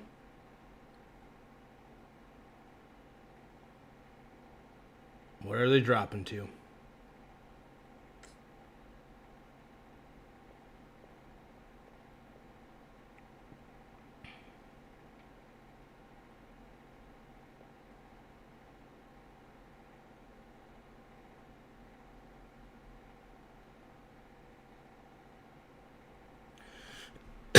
I'm swing trading international small cap stocks along with U.S. small cap stocks. So, because they have so much volatility, that you can actually make a lot of money off of playing the volatility of those. People. The recent increase in oil and gas prices is temporary, and this operation will result in lower gas prices in the long term. Once the national security objectives of Operation Epic Fury are fully achieved, Americans will see oil and gas prices drop rapidly, potentially even lower than they were prior to the start of the operation. And we will live in a world where Iran can no longer threaten the United States or our allies with a nuclear bomb. Absolutely, dude. Abso-frickin-lutely. On another matter here at home, President Trump is urging Congress to pass the Save America Act, one of the most critical pieces of legislation in our nation's history. The Save America Act is overwhelmingly popular with all Americans because each provision is rooted in common sense. The Save America Act has 5 simple requirements as requested by the President of the United States. Number 1, voters have to show ID to cast a ballot in an American election. And this makes perfect sense. I don't know why anybody's against this act. This makes perfect frickin' sense to me. Why would anybody be against this? I don't know, dude. Very simple.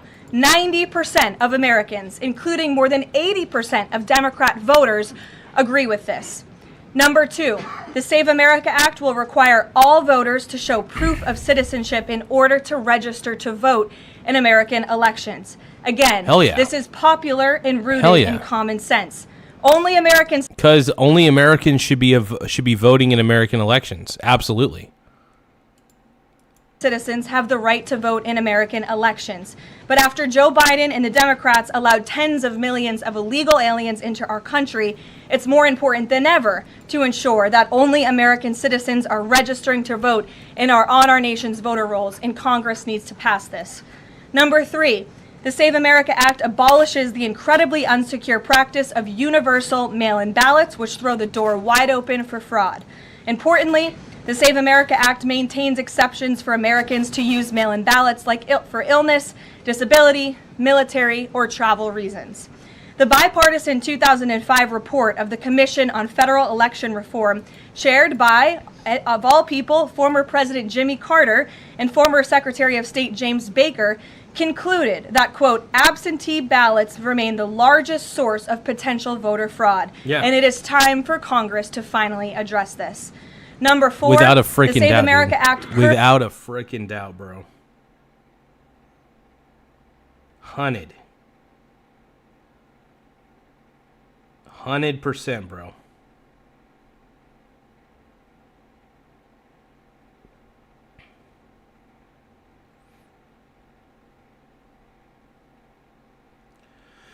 Let's keep going, man. Permanently bans men from competing in women's sports.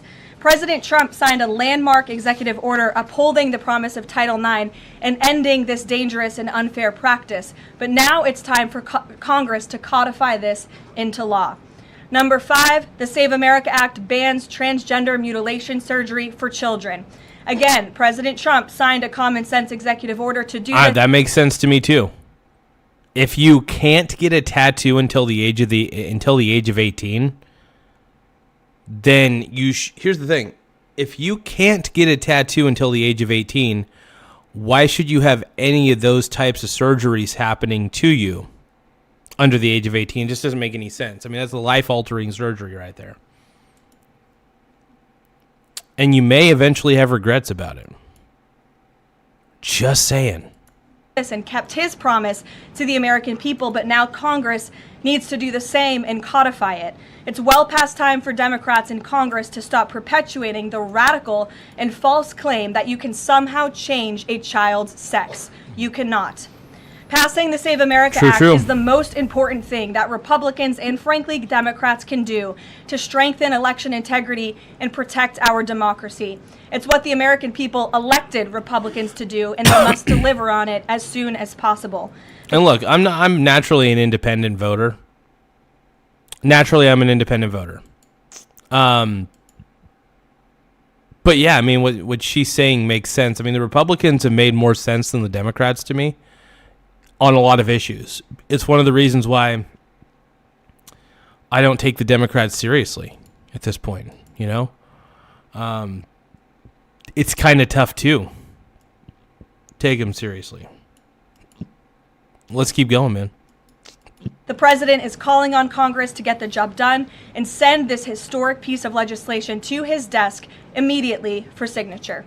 So with that today, I will take your questions. Benny, thank you for being here, and why don't you start us off? Thank you, Caroline. So my first question is actually about the Save America Act. So one of the biggest things that the Democrats are saying, the claims that they're making, is that the Save America Act, it would prevent married women from voting in elections or make it harder for them. What do you have to say to those claims? How would it make it harder? I mean, I'm curious about the question.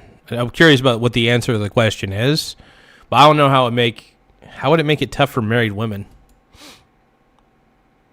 I don't understand, man. Doesn't make any sense. Is there any validity to them, and where do you think they're getting this from? There is zero validity to these claims, and I'm glad that you brought them up, because you have the Democrats who have created this myth, and it has been perpetuated, unfortunately, by many in the mainstream media. Let me be very clear. The Save America Act does not prohibit anyone from voting with the exception of illegal aliens. And the greatest way to disenfranchise American citizens from voting in American elections is to allow illegal aliens to vote, which is what Democrats want to do. We see it taking place in Democrat jurisdictions at the state and local level across this country. So the Save America Act corrects that. And as far as married women who have changed their name, if they're already registered to vote, they're entirely unaffected by the SAVE Act. And for the small fraction of individuals who have changed their name or their address, they can still register to vote, of course. They just have to go through their state processes to update that documentation. And this is something that the American people, married women, and minorities, and people all across this country who Democrats are insultingly saying cannot do this, they're already doing it every day, going to the Social Security office, going to the DMV, and I think it's frankly insulting that the Democrats are saying that there's certain groups of people in this country who aren't smart enough to update their documentation. Dude, burn. Sick fucking burn right there, dude. Sick burn. She just torched him, man. She just torched him hard. To allow them to vote. Again, this is a huge myth, and thank you for giving me the opportunity to address it. Of course, and then just one more question about DHS. The funding issue has been 3+ weeks now. I was at the airport this morning in St. Louis, Missouri, and it was early in the morning, and one of the TSA agents, I saw she was kind of tearing up, she was crying, and I asked her, I was like, what's wrong? And she was like, I can't make my phone payment, I can barely make my car payment that's coming up. I think a lot in the Beltway, there's so much noise between Democrats, Republicans. It's the Democrats' fault, it's the Republicans' fault. But what is the White House's message to the American people that are struggling because they're not getting that paycheck? It's take away the politics. What do you have to say to those people? President Trump wants the Department of Homeland Security. He wants TSA, he wants FEMA, he wants the brave men and women of our United States Coast Guard to receive their paychecks, and he wants this department to be fully funded and fully reopened. And so to any American out there who is struggling without a paycheck, we know there's more than 100,000 of you across the country. To any American out there who is showing up to an airport and facing incredibly long wait times and lines, Call your Democrat member of Congress and tell them to fund the Department of Homeland Security. That's what President Trump wants to do, and it's completely ridiculous that the American people are suffering as a result of these partisan games that are being played by Democrats on Capitol Hill. Thank you. Steve. You said the operation was going faster than anticipated. What is your current timeline for how long the war will last? So look, as you know, Steve, the president and the U.S. military's initial timeline was about 4 to 6 weeks to achieve the full objectives of Operation Epic Fury. Again, to destroy their missiles and their ability to make them, destroy their navy, permanently deny them nuclear weapons forever, and to, of course, weaken their evil terrorist proxies in the region. We know that the U.S. military and our brave warfighters are quickly and expeditiously executing these objectives well ahead of schedule, but ultimately the operations will end when the commander-in-chief determines the military objectives have been met, fully realized, and that Iran is in a position of complete and unconditional surrender, whether they say it or not. Iran needs to surrender. President still want Iran's... Iran needs to just surrender, bro. Straight up.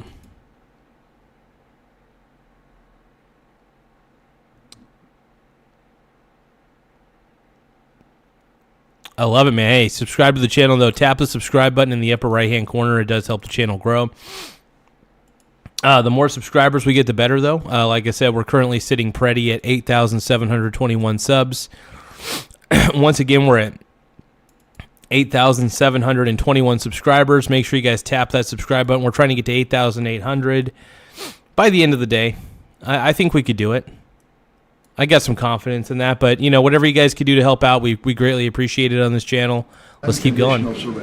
Well, when President Trump says that Iran is in a place of unconditional surrender, he's not claiming the Iranian regime is going to come out and say that themselves. What the president means is that Iran's threats will no longer be backed by a ballistic missile arsenal that protects them from building a nuclear bomb in their country. I could make an empty threat, but if I have no actions to back it up, then it's an empty threat. And so President Trump will determine when Iran is in a place of unconditional surrender, when they no longer pose a credible and direct threat to the United States of America and our allies. Adriana. Can you explain why the Energy Secretary posted and then appeared to have deleted a post on X saying that the U.S. Navy escorted an oil tanker through the Strait of Hormuz? Yes, I was made aware of this post. I haven't had a chance to talk to the Energy Secretary about it directly. However, I know the post was taken down pretty quickly, and I can confirm that the U.S. Navy has not escorted a tanker or a vessel at this time, though, of course, that's an option the President has said he will absolutely utilize if and when necessary at the appropriate time. And if this was something that was posted erroneously, could it be because of a staffer? What, I guess, will there be any consequences for this? I know you still have to consult, but just generally speaking. Again, I would defer you to the Department of Energy to answer that question. And if I could just follow up really quickly. Sure. In terms of oil sanctions, the president said that there would be some sanctions that would be lifted. Would those be on Venezuela, Russia? Could you give some specifics there and then timing for that as well? Sure. I know it's something that the Treasury Department and the President's energy team continue to discuss, and they will ultimately consult with the President before decisions are made. I don't have any announcements on new sanctions or the lifting of new sanctions for you today. Alex. Thank you. Reuters has reported that about 150 U.S. service members have been injured so far. Can you confirm that number and elaborate on that? That's wild. I can't confirm the exact number. I know it's within that ballpark, but I would defer you to the Pentagon for a specific number of wounded or injured thus far. And then secondly, if I can, I wanted to ask about, there was a briefing on the Capitol Hill today, and some senators came out and said they were more convinced than ever that there would be U.S. boots on the ground. Senator Blumenthal said that, in fact. Your reaction to that and any update on President Trump's thinking about it? Look, I would say that Democrats on Capitol Hill are clearly being quite disingenuous. 3 years ago, not a single Democrat voted against the resolution condemning Iran as the world's leading state sponsor of terror. Yet now, with President Trump as commander-in-chief finally taking the action that so many Democrats have called on the commander-in-chief to do for many, many years to wipe out the threat. Yeah, Trump is actually taking action. None of the previous people took any action. So Trump's getting the ball rolling, dude.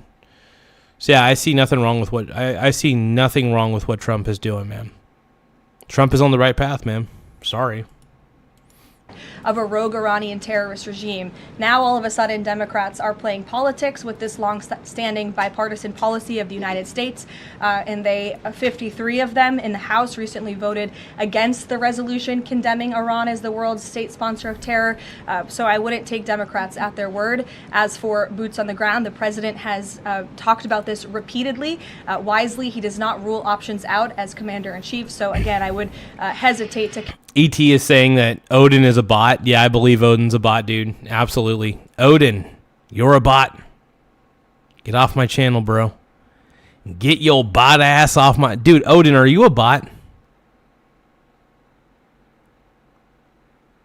Odin, are you a bot?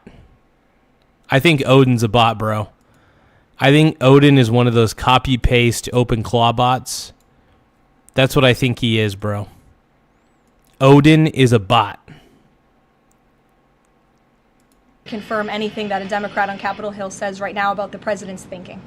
Garrett. John, you outlined to Steve the military components of what would be involved in ending this war, but it seems like there's a political component too. The president said to Fox earlier today that he doesn't believe the new Ayatollah can live in peace. He made a variety of comments suggesting that he should be involved in picking the new Iranian leader. Is the ending of this war also contingent on Iran selecting a leader that the president finds acceptable? And if so, how is that not the definition of a regime change war? Look, as President Trump has blatantly and frankly stated, it's obviously within the best interest of the United States and the West to no longer have a radical terrorist in charge of Iran, especially as we see their reaction that makes perfect sense. To Operation Epic Fury. They had their missiles turned towards our Gulf and Arab partners in the region. Again, this was a regime that chanted, or still chants, death to America. We look at the way that they are holding the entire world hostage with the restricting of the free flow of energy through the Strait of Hormuz. So the president, I think, is making quite an obvious comment. Again, as for the timeline of the military operations with respect to Iran, we have objectives that we have laid out that the commander-in-chief wants to see achieved. When they are achieved, then it will ultimately be up to the president to end this operation. Okay, so I think you're not exactly addressing my question, though. Is that political objective also necessary for the president to decide to end this war? Look, again, I just told you the objectives of Operation Epic Fury. When those objectives are met, the president will dictate the end of these operations when he deems that... I'm curious to see how the operations are dictated, though. I wonder what the terms and... I wonder what the terms of surrender... So it's an unconditional surrender, from what we're hearing. That's the most interesting part about this, is the unconditional surrender side of things. You know what I mean? Like... That's the part of this that I'm kind of like, that Iran no longer poses a credible threat to the United States of America. And hopefully and not. again, it goes back to, what does that unconditional surrender look like? Iran I am can kind of talk all curious they what want, that and their words does will look be like, very though, in this empty when we've instance. completely annihilated their navy as we are And doing. I'm when curious. We've taken out the What does it threat look of their like? What does the ballistic missile unconditional surrender capability, look when like? we can firmly, finally ensure that they can no longer make a nuclear bomb to threaten the United States. Yeah, Odin's a very pessimistic guy. He comes onto the channel and said Garza loves milk with... So Odin says Garza loves milk with his cake and ice cream. I mean... Isn't ice cream... Oh, never mind. I'm not even going to... Odin, what is your problem? Are you a bot or not? Odin, are you a bot?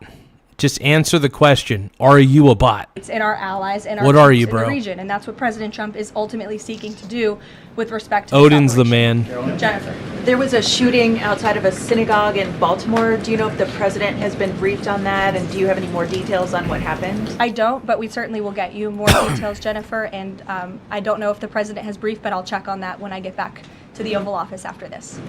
Sure. Thanks, Caroline.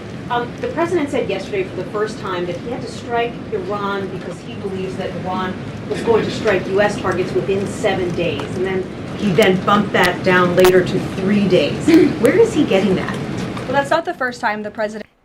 Jamie P is saying Garza's king, deal with it. Absolutely, brony. Abso-frickin-lutely, bro. I'm the man. Who's the man? I'm the man.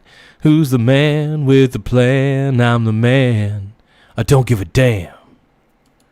I'm the man. Ooh. Ow. I'm the man. Let's keep going, dude. The president has said that he chose to launch Operation Epic Fury because he felt as though Iran was going to strike the United States and our assets in the region first. Absolutely. And we have bases. We have bases and things like that in the region. And I completely understand where Trump's coming from on this one, man. I get it. I addressed this in the last briefing. This was a feeling the president had based on facts provided to him by his top negotiators who had been engaged with the Iranian regime in a good faith effort. The Iranian regime was lying, deceiving the United States of America, clearly trying to continue their nuclear program to create a bomb that would, of course, threaten the United States of America. Again, their ballistic missile arsenal, they were rapidly and aggressively increasing that by the month. Give me one moment.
Yeah, thank you guys for subscribing, though. I want to thank everybody for subscribing to the channel. You guys are amazing. Let's keep rolling, man. To a place where they would essentially build immunity for themselves, where a future president or President Trump would not be able to launch this incredibly successful operation. And so the president, again, as I have reiterated and he has said, was not going to sit back and allow the Iranian regime to threaten or to attack the United States of America any longer. But there are no U.S. leaders or Israeli leaders who are making those same claims. So is he making this up to justify his decision to go to war now? What is Odin? You know, if I were any other streamer, you would have been banned, dude. The Pug Plug, dude. Thank you for the gifts. I appreciate it, my brony bro. Everybody give a shout out to the Pug Plug, everybody, for sending a 100 for 2 jewels. Thank you, bud. I appreciate it, man. Everybody, once again, give a shout out to the Pug Plug for sending a 100 for 2 jewels. I appreciate that, man. Thank you. Oh, Odin, sorry, the Pug Plug actually sent one just a little bit ago. I'm sorry about that. I missed the gift. I want to apologize to the Pug Plug for missing the gift earlier, man. Sorry about that, brony. We got my boy, the Pug Plug, dude. Hey, thank you, Larson Christopher, for the 100 for 2 jewels as well. I appreciate you, man. I appreciate everybody sending me for the jewels, man. I appreciate it. It really does help the channel grow. The more gifts we get, the better. Gifts definitely help the channel in a lot of ways, more than people realize. So, the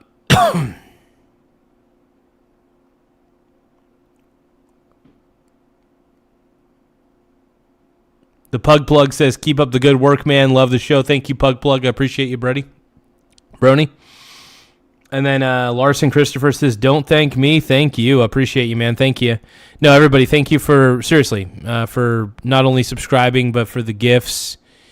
it does keep the channel upright, keeps the channel The rolling. president is not making anything up, Yeah. Nancy. He is looking at this every single day based on intelligence, based on facts, and based on intelligence that he himself and his negotiators have consumed based on their, again, negotiations with the rogue Let's go, Iranian dude. regime over the past year. And the president and his team tried in a good faith way to reach a diplomatic deal through peaceful means with the Iranian regime. And Iran chose this path to death and destruction. Iran wanted to attack the United States of America, and the president was not going to sit. My boy Ty Lord's in the chat. He's saying, I'm here. What random shit is Odin saying today?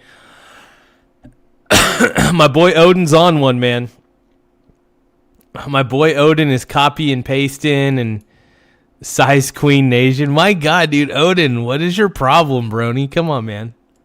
Calm your tits, bro. Calm your tits. Let's keep going. Sit back and allow that to happen. He was not going to sit back and allow that to happen, and everyone in this room Odin's should be on grateful one, for man. it. John.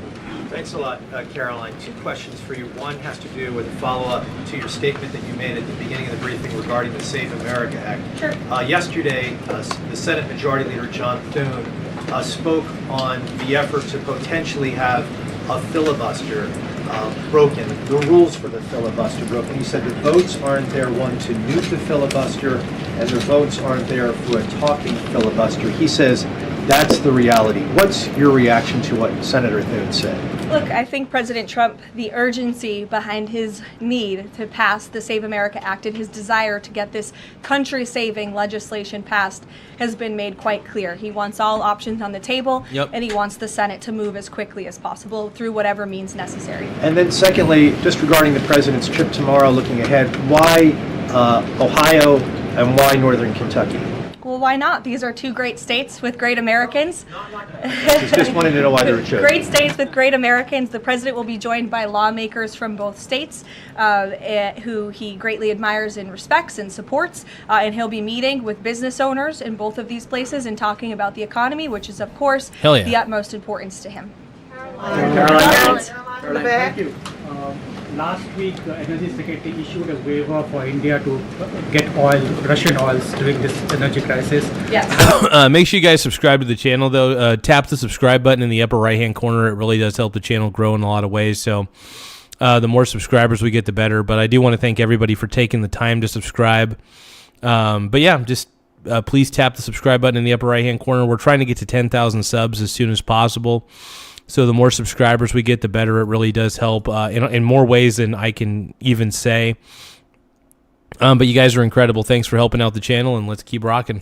Have you spoken to President about it? What's the idea behind this? Have I spoken to the president about it? Yeah. Yes, I have spoken to the president about it.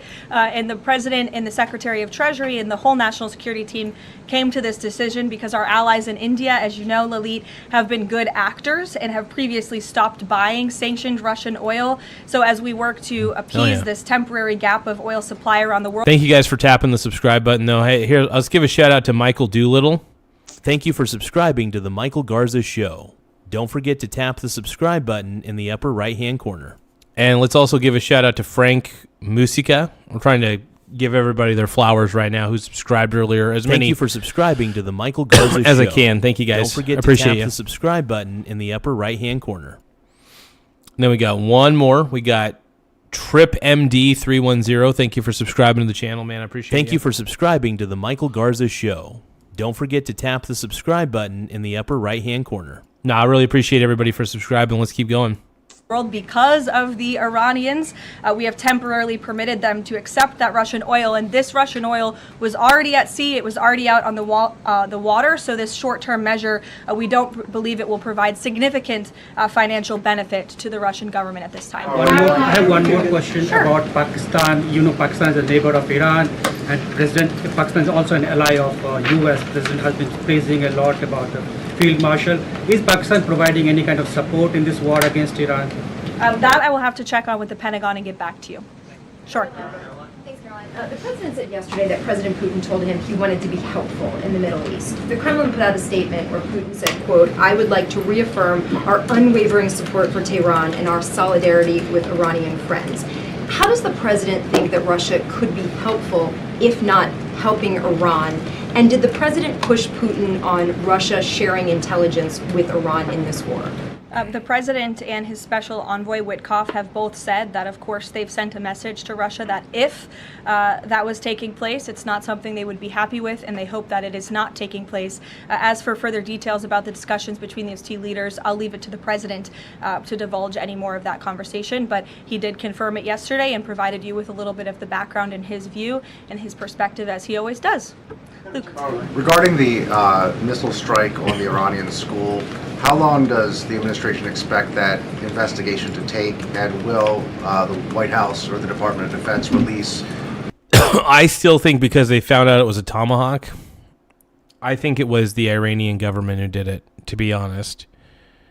It's not any secret that the Iranian government hurts its own people.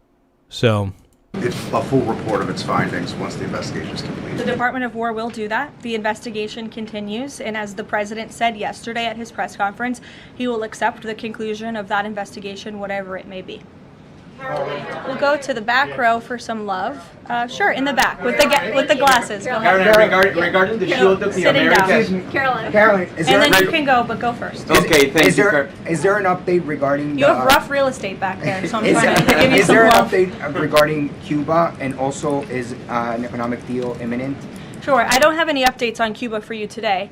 Obviously, this is something the administration is actively dealing with. The president's made it Hell quite yeah. clear Cuba. it's his belief, based on Cuba. fact, that the Cuban regime is bound to fall. The country is obviously in a very weak place, economically speaking. The people. Odin says, home of the world's largest and most entitled Garza bro boys. Brony bro, dude. So we're the Brony boys, dude. We're the Brony bros, dude. Odin, by the way, Odin, because you're such a frequent chatter, you have also become a pink Brony bro, just like me.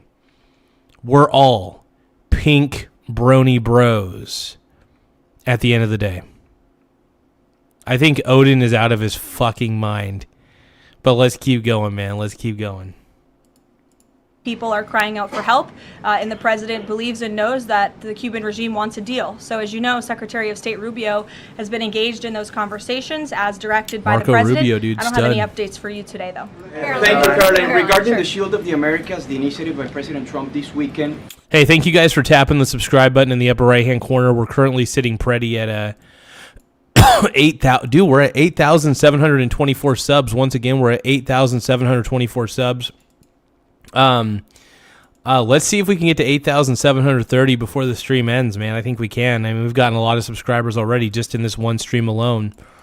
So I want to thank everybody for taking the time to become a subscriber today. You guys are incredible. Big names, a lot of countries, but some notable absences. For instance, Colombia, which is a key ally with the United States in terms of counter-narcotics. And President Gustavo Petro was here at the White House, and he met with President Trump. Why wasn't Colombia invited to the Shield of the Americas? I don't think we're seeing the level of cooperation we quite want to see yet from the Colombian government to invite them to the Shield of America's event in Pact, but we certainly hope that this newfound organization will expand and we can continue to invite additional member countries. But there was quite a few countries there. I believe there were 17 countries represented, 12 heads of state with the president over the weekend. They signed a defense agreement with all of our militaries to emphasize the need to combat drug cartels through Latin America in the Western Hemisphere, and ultimately, of course, to curb the illegal trafficking of drugs to the United States, which is the president's utmost priority in all of this. So it was a great event on Saturday, and we look forward to the coalition expanding. Kelly in the back. Caroline, thank you. Good to see you. I want to get back to another question that was asked earlier. It talked about the political aspects, but there's also the ideological and the spiritual aspects of what Iran has said for 47 years. Death to America, death to Israel. And we've just finished talking about the fact that terror has been around the world. Iran has been the nexus of that in so many ways. Has the president stated clearly to the American people why this is such an imminent threat in order for Democrats on Capitol Hill and Republicans and the American people to understand how imminent the threat was? I think he has, Kelly. I mean, you've heard from the president on an almost daily basis over the course of the past 10 days. You've heard it from me at this podium. You've heard it from the Secretary of War, the Secretary of State, the Vice President of the United States. You know, the president's top cabinet and his officials have been repeatedly explaining to the American public the threat that Iran has posed to our country in this moment, but of course over the course of the past 47 years. And their words, again, chanting death to America, speak for themselves. Go ahead. You can follow up. Why the division within the American people? I realize that we have people are talking about the War Powers Act, they're talking about all kinds of issues, but have people forgotten just how imminent that threat was? If they keep saying death to America and death to Israel, they mean it. Look, I don't think the American people have forgotten, but I think Democrats on Capitol Hill, they have not forgotten, but they are just so plagued with this resistance to President Trump on everything that they do that, again, they can't even rally behind the common sense, bipartisan, long-standing principle of the United States of America that Iran absolutely poses a threat to the United States, that Iran is the world's leading state sponsor of terrorism. And I think she's making points. I mean, Iran has been has been funding terrorism for a long time. So you can argue that a weak Iran is a good Iran. You can argue that. I think that's reflected again in their voting pattern. In 2023, every single member of the House of Representatives, with the exception of one, I believe. I do want to thank you guys for tapping the subscribe button, though. The more subscribers we get, the better. We're currently sitting at 8,725 subs. Once again, we're at 8,725 subscribers. We're trying to see if we can get to 8,730 by the end of the stream, because we're going to end the stream probably here in a little bit. So make sure you guys subscribe to the channel. It really does help the channel grow. You guys have been incredible so far. I just want to thank everybody for being part of the show, man. The final vote was 412 to 1 in 2023 for a resolution condemning Iran as the world's state leading sponsor of terror. And now in this year, under this president in 2026, 53 Democrats voted against that exact same resolution with the exact same language. I don't think that's a change in the threat that Iran has posed to the United States. I think it's a change in the Democrat Party's thinking and their... Oh, also double tap the screen to like the stream. Once again, double tap the screen to like the stream. I really appreciate it, you guys. Vicious hatred for President Trump. Danny? Sure. National threat level, following on Kelly, what's the national threat level right now because of this death to America, death to Israel issue? I believe the Department of Homeland Security and the FBI have repeatedly and continuously provided updates on the threat level to the homeland. I don't want to speak on it out of turn from up here, but of course, the federal government is continuing to coordinate and partner with local law enforcement agencies across the ground to thwart potential threats to the homeland. This is something the administration obviously takes very seriously. We are thwarting threats that, frankly, most Americans don't know about because they never make headlines, but that's the great work that the Department of Homeland Security is doing, and it emphasizes and underscores the point. And sadly, there's a lot of people who hate America. It's unfortunate. It really is. But that's just the way it is, unfortunately. Of why I mean, when you're one of the best countries in the world, people hate you. Democrats need to fund and reopen fully the Department of Homeland Security right now.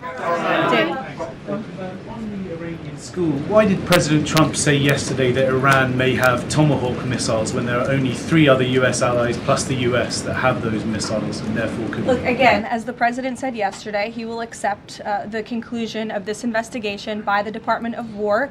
I know there's been a lot of speculation in the media about who may be responsible for this. We're not going to get ahead of the Department of War and the conclusion of that investigation. The president has a right to share his opinions with the American public, but he has said he'll accept the conclusion of that investigation. And frankly, we're not going to be harassed by the New York Times, who's been putting out a lot of articles on this, making claims that have just not been verified by the Department of War, to quickly wrap up this investigation. Oh, the freaking New York Times, of course. The traditional culprits. because the New York Times is calling on us to do so. Thank you. Hi, thank you so much. Carolyn, with the DHS currently under a partial Democrat shutdown, does the administration have any specific concerns about potential impact on Homeland Security or intelligence monitoring of sleeper cells inside the United States? And do you have any comment on the bombing, the two Yeah, I'm still curious about those sleeper cells, by the way. individuals Very that bombed curious. New York City, or tried to? Yeah, it was absolutely despicable to see that attack in New York City.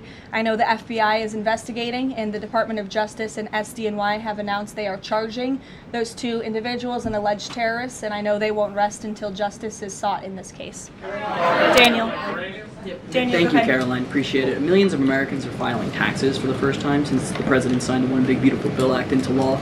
New reports say that new IRS data says that the average federal tax refund is around $3,800, a little bit up from the last period of last year. Does the president believe that the average federal tax refund increasing this year could provide a little bit more economic growth, something that he's been very focused on as the year progresses? Absolutely, and Americans are... Yeah, I can see that happening. I don't really like to rely on tax refunds for income, though. So, I like to just be as good with my money as possible, as smart with my money. Are going That's to start the thing, benefiting man. That's from the way the I see fruits it. of President Trump and Republicans' labor through the passage of the One Big Beautiful Bill and these historic tax cuts.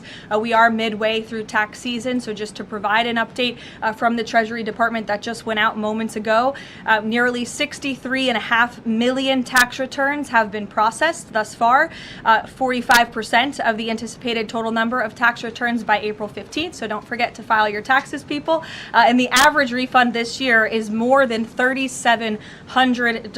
And we know that more than 27.5 million individuals who have filed their tax returns thus far have claimed at least one of President Trump's new tax cuts. Over 3.5 million returns have claimed no tax on tips. Over 15.5 million returns have claimed no tax on overtime. Over 9.2 million returns have claimed the enhanced deduction for seniors. And over 690,000 returns have claimed no tax on car loan interest. And another amazing statistic, nearly 3.5 million Trump accounts have been opened for children in our country thus far. So we look forward to... Nice. That's not bad. I know the Treasury Department continues to look forward to seeing these checks go out the door and into the pockets of hardworking Americans, and the president will be meeting with them himself tomorrow on the road in both Ohio and Kentucky, and we look forward to seeing you all there. Thank you, guys. Thank you, Caroline.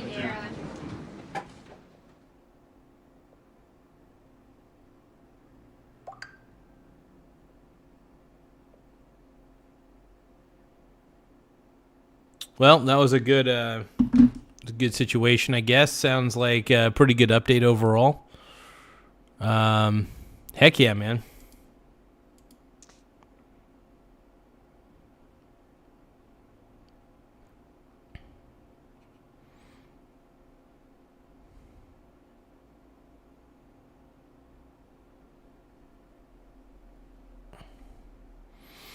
Oh, Geno Smith is going back to the Jets? What? Crazy.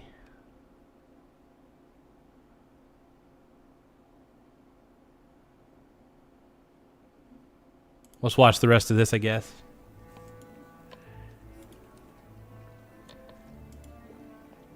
Not trying to read his mind.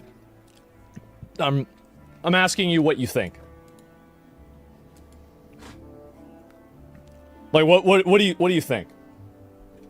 1,000%. Okay. So you've just acknowledged that there is a distinction where he is so why is it? What do you think the reason is that he's not I do love to Voidzilla call though. out a white Coffeezilla is pretty cool, man. I like that guy. supremacist, but not willing to call out an Islamic terrorist? Yeah, there's definitely a double standard on this one for sure, on the Mobdani end. Why do you think that is? Truly a double standard there, for sure. Without a doubt. 100%.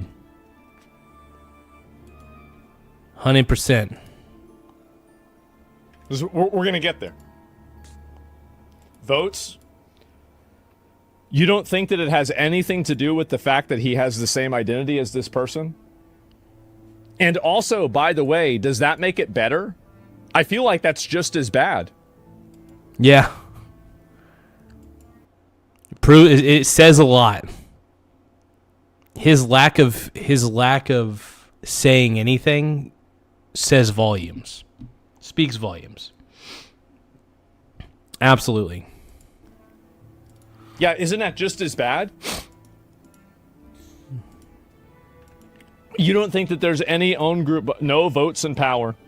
Okay. Well, the fact is that I can't really... The thing is that, you know what the truth is? I'm right, and I think you're right. I think that he's also doing it for votes, too. Oh, yeah. He's absolutely doing it for votes. I think you're probably right about that. But I think to downplay... Most politicians do things for votes anyway. They wanted to keep the power for as long as they can. I mean, that's... Unfortunately, politics 101. That's absolutely it, man. The fact that, and also like he's drawing a connection to himself, etc. And it's what he didn't say. Yes, definitely. And also, you're not reading minds so much as judging actions. Actions speak louder than words. Yes, definitely. And Chad ain't wrong. A white. Now, if you guys can, though, please tap the subscribe button. The more subscribers we get, the better. It does help the channel grow. Here are a few other people who have subscribed over the last, within 24 hours. Just some people. Thank you for subscribing to the Michael Garza Show. I'm just going to put their names on the screen real quick. The subscribe button in the upper right-hand corner. So thank you, Wayne Lambert, for subscribing earlier last night. Appreciate you, bud. Thank you for subscribing to the Michael Garza Show. Thank you, Don't McGill. forget to tap the subscribe button in the Thank upper you, bud. I right-hand appreciate you corner. for subscribing. McGill Mongia, thank you for subscribing. Appreciate you, dog. Thank you for subscribing to the Michael Garza Show. Don't forget to tap the subscribe Thank you, Amid. button Appreciate in the you. upper right-hand corner. Amid. Thank you, bud. Appreciate you. Thanks for subscribing. Everybody, thank you guys for tapping the subscribe button, though. We're really Thank you for growing as a subscribing to the channel. Michael Thank you, Garza Raul Show. Cruz. Don't forget to tap the subscribe button in the upper right-hand corner. Thank you for subscribing, man. I appreciate you, bro.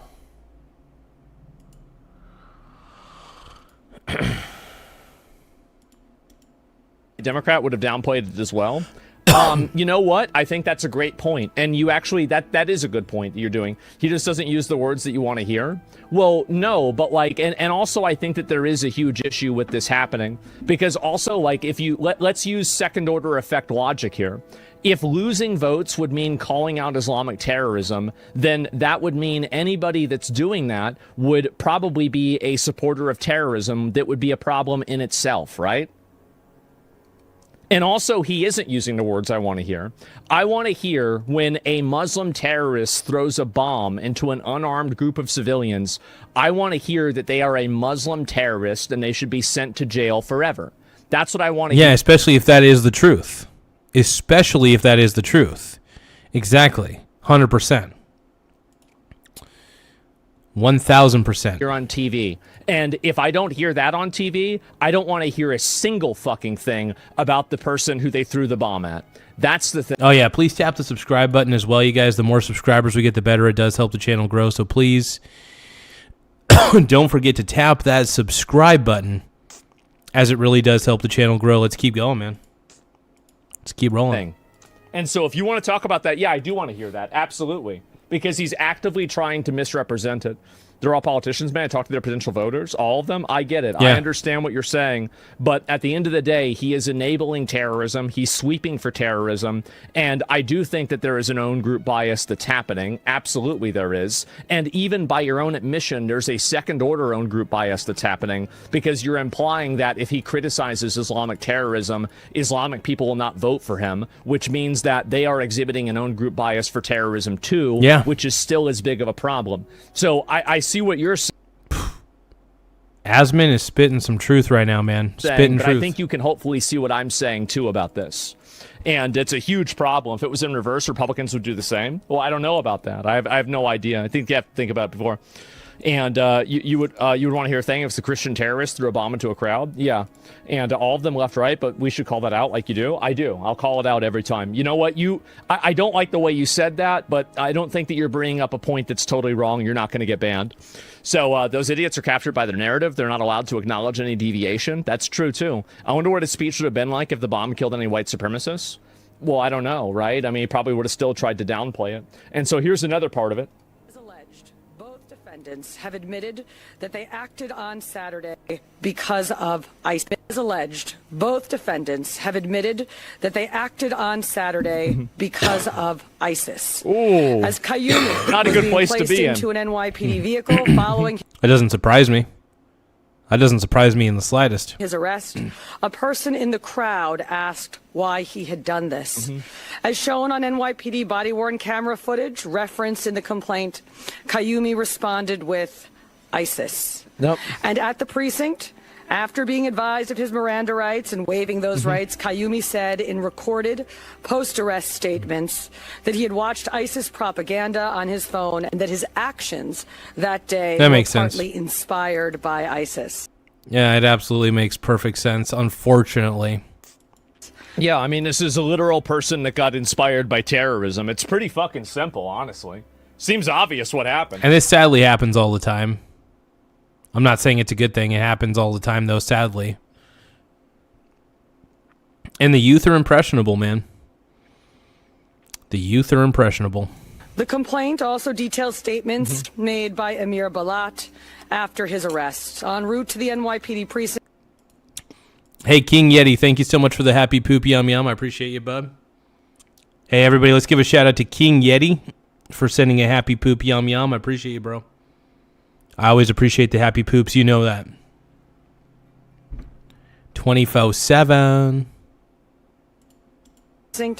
Balat made spontaneous statements without being questioned by NYPD officers that were captured Big on mistake. body-worn camera footage. No wonder the bomb didn't go off. These guys aren't good decision makers. She said, this isn't a religion that just Yeah. stands when people talk about the blessed name of the prophet. We take action, we take action. As well. Yeah, I mean, anybody who has this viewpoint needs to be locked up. It's just that simple.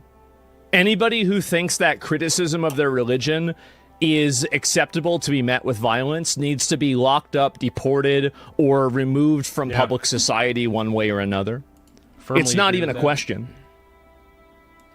Well as, if I didn't do it, someone else will come and do it. And I think this is true. And there is a huge problem with this. People that think that you can't criticize their ideology, like whether it's, like See, that's the dangerous. ICE people, whether it's Islamic people, whether it's any of these people, any of this ideology is just completely unacceptable, period. And it's shocking to me that so many Americans don't want to call this out exactly for what it is. And we're starting to see a lot more of it happening, which I'm very happy about. And later, after waiving his rights, he requested paper and wrote a message declaring in part, I pledge my allegiance to the Islamic State. Die in your rage, you kuffar.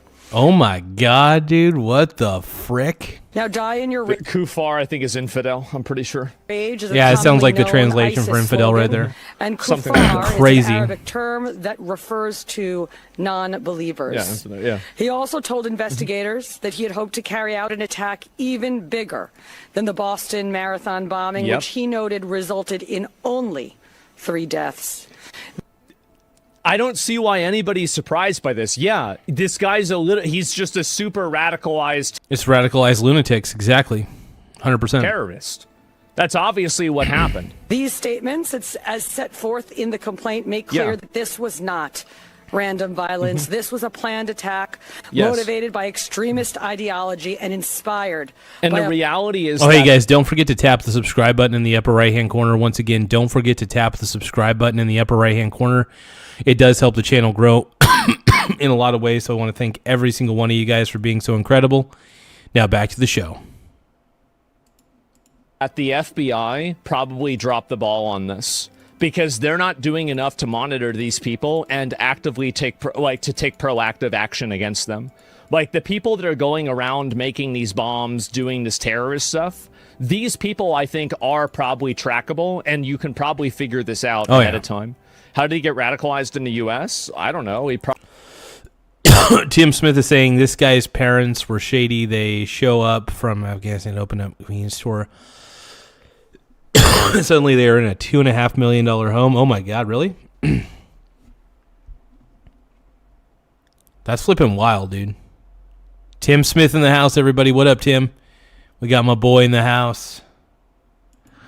Tim motherfucking Smith. Probably. The thing is that there's a lot of, and I think that, like, why is it that a lot of young guys have this happen? Young guys, I think, get radicalized, whether it's by, white supremacy, whether it's by a gang, whether it's by, a religion, whether it's by another political stuff, like the ICE stuff. Like, people get radicalized. I think it's primarily young men, because young men don't really have a direction in the world and a place to fit in. And because of that, they look at the position they're in, they're unhappy about it, and so they lash out and they attack somebody. Hey, thank you guys for tapping the subscribe button, though, in the upper right-hand corner. I appreciate it. The more subscribers we get, the better. It really does help the channel grow in a lot of ways, so you guys are incredible. Because they're trying to fight back against the injustice that they think that they're being put on. That's really where I think it's happening from. Social media rewards extremism? Yes. Americans have reached a level of acceptable tolerance. They're afraid if they call it out, they'll be met with more violence. They would rather have paper cuts than gashes. Americans don't realize. That's crazy. That's wild. They don't have to deal with either one. Yeah, I know. I didn't know the additional context, and assuming this mayor had information, then he absolutely should have acknowledged this as terrorism. Anybody who yells Allahu Akbar whenever they're throwing a bomb, that's an Islamic terrorist. Like, what are we talking about? Like 90... Agreed. 100% agreed. 9.9%. This is like somebody saying white power and then saying, is this a white supremacist? Well, we don't know. It should be very obvious at that point. That's a good analogy, by the way. That's a hell of an analogy, and I appreciate that. Yeah, I appreciate that analogy, like, completely. It's a damn good one. Oh. A violent, foreign terrorist organization. Like, what are we doing here? What are you doing? Like, it's like, this is the most obvious. 2 + 2 = 4. Duh. The complaint alleges not only why the defendants acted, but how. Preliminary testing has determined that one of the devices contained triacetone triperoxide, or TATP, also commonly referred to as Mother of Satan, a highly volatile explosive. Jeez, it's called Mother of Satan? Jesus Christ. Oh, boy. That has been used in multiple terrorist attacks Mother of over Satan. the last decade. Oh, boy. As we have previously discussed, the NYPD identified a vehicle yesterday on East End Avenue that was linked to the defendants. Inside that vehicle, investigators recovered handwritten notes referencing TATP explosives. Hey, if you guys can, though, please tap the subscribe button in the upper right-hand corner. It really does help the channel grow. Once again, though, tap the subscribe button in the upper right-hand corner. It really does help us out a lot as a channel. We're growing. We're trying to get to 10,000 subs by the end of the month. We're seeing if we can pull it off. I think we can. But with every subscriber, man, it really does. It keeps the growth factor going. So I appreciate each and every one of you guys for subscribing to the channel, though. Let's keep going. And listing chemical ingredients for the type of explosive device used by the defendants on Saturday. Make no mistake. Not good. What happened this weekend was incredibly Not good dangerous, at all. and the ongoing investigation will be exhaustive. From the first moments of that investigation, the NYPD has been working seamlessly with our federal partners. See, what needs to happen, this is the problem, is that people like this don't exist in a vacuum. They exist inside of a network of a lot of other people that think and behave like they do. And the problem is that the government is very conservative about taking liberal and preventative action for people like this. And I think this is the reason why more people get blown up, and this is the reason why more people die. It's because they don't want to come out and say, this behavior is not acceptable in any reason, and we're going to go after everybody who's corroborating with them and then put them all in jail. Like, anybody who's talking with somebody like this, anybody who is, involved with somebody like this needs to be put on a watch list. If you communicated with this person, you probably need to be brought up on a charge as, like, conspiracy, corroboration, cooperation with this. Like, we have to be Old Testament with this, because if we're not, these people will just continue to respawn. You have to actually remove them at a faster rate than they're being created. And the issue is that we're not doing that. Many of whom and we're never proactive. Here. We are never proactive with this, which is a huge mistake. It's a massive mistake. I'm unfortunately, truth, man. I'm unfortunately expecting to see a lot more of this happening in the future, right?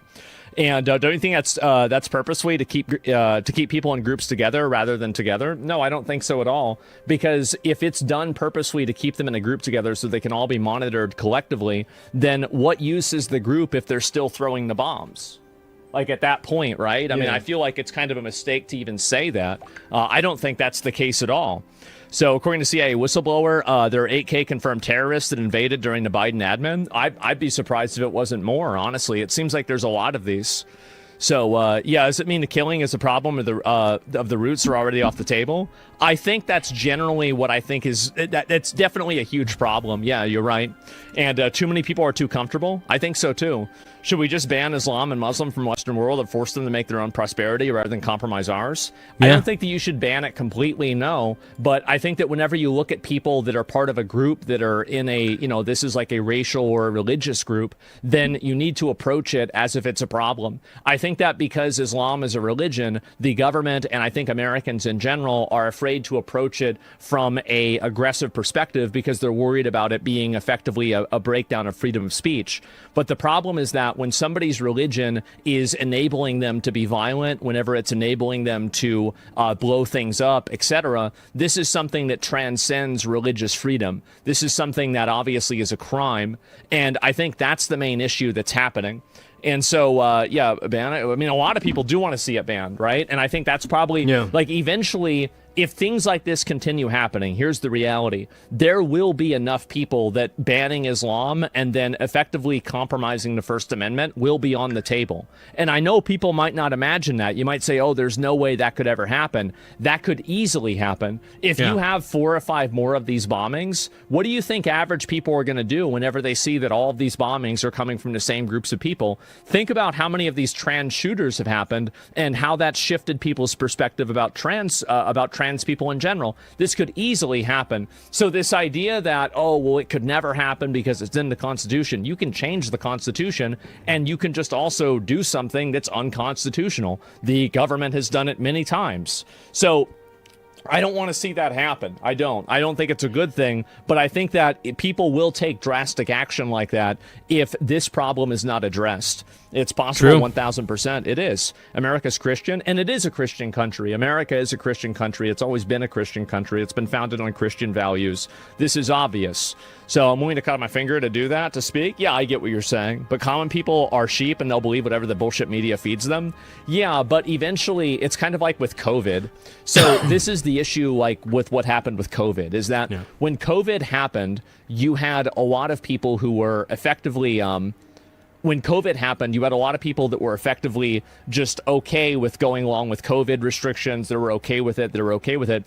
And then at a certain point, it got so extreme that it broke the trust of the public completely. And I think that now the public doesn't trust the government on a very fundamental level. It's not something that's like in one level or another level. I think it's something that's complete. The fact that calling a terrorist attack has become controversial in the United States has told us how far we have fallen. This isn't a... Oh, yeah. It was a terrorist attack, dude, and it's a literal terrorist attack where bombs were thrown by 2 ISIS-inspired Islamist men. Exactly. Your left issue. It's a literal terrorist attack dude. Where bombs were thrown by 2 ISIS-inspired Islamist 100%. men. Say it for what it is. Exactly. Well, they're trying to hide it. They're trying to hide it because they don't want to call it out for what it is. I think that guy in chat was right. It's so shocking, man. It's so shocking. Hey, make sure you guys tap the subscribe button in the upper right-hand corner, though. The more subscribers we get, the better. It does help the channel grow, so tap that subscribe button in the upper right-hand corner. Let's go. Let's go.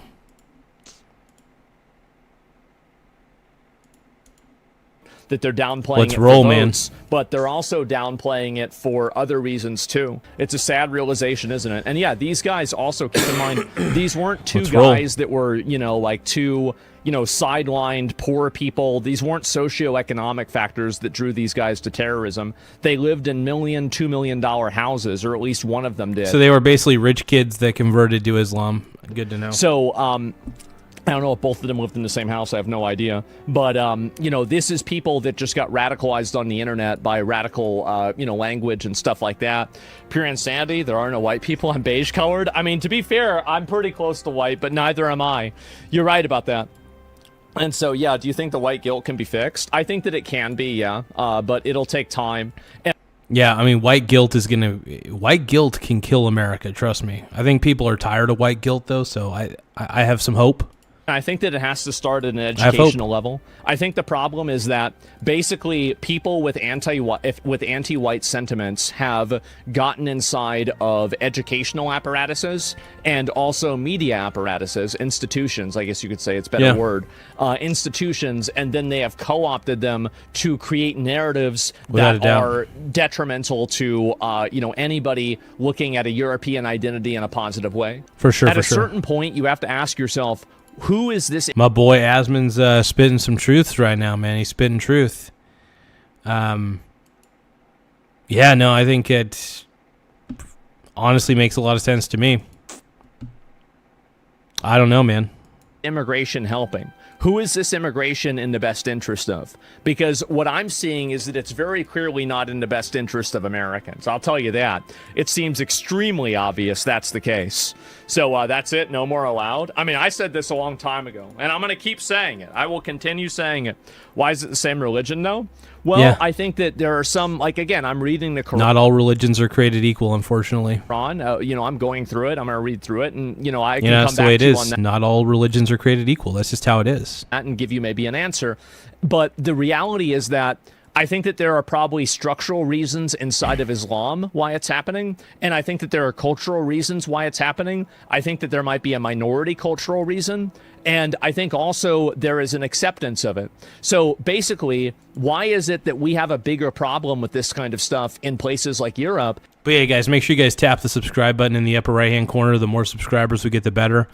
So don't forget to tap the subscribe button in the upper right-hand corner. And America than they do in Islamic countries? I think that's the real question you have to ask. And as soon as you figure out the answer to that, you're going to know how to solve the problem here too. So that's what my opinion is.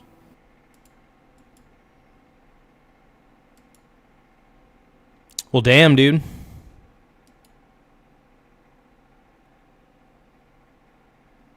Well, that's all she wrote, folks. Well, I'll tell you what, I'm going to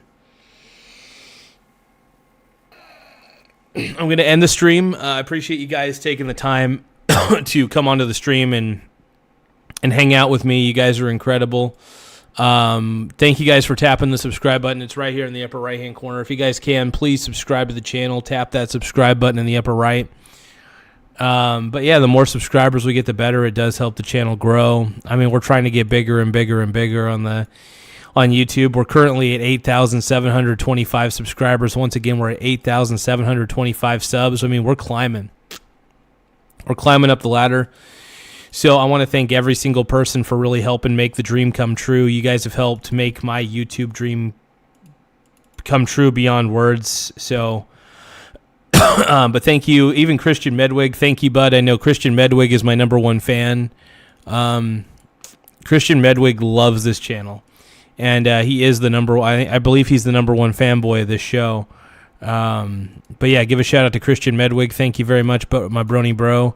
Like I said, make sure you guys tap the subscribe button. It does help the channel grow. Tap the like button, tap the subscribe button. The more likes and subscribes we get, the better. But anyway, I'm going to end the stream in 5.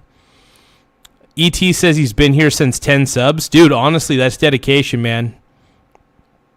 And I wouldn't be surprised, man. ET, I've seen your name over the years, and I appreciate you being a subscriber since all the way back when there was just 10 subs, man. ET is one of the OG Michael Garza guys. ET, thank you for being one of the OG guys. I appreciate you. And but ET, all you guys, thank you guys for being incredible subscribers and helping the channel grow. I mean, you guys have helped the channel get to where it's at. I love it, bro. I love it. Anyway, I'm going to catch y'all later. We're going to end the stream in 5, 4, 3, 2, 1. Have a good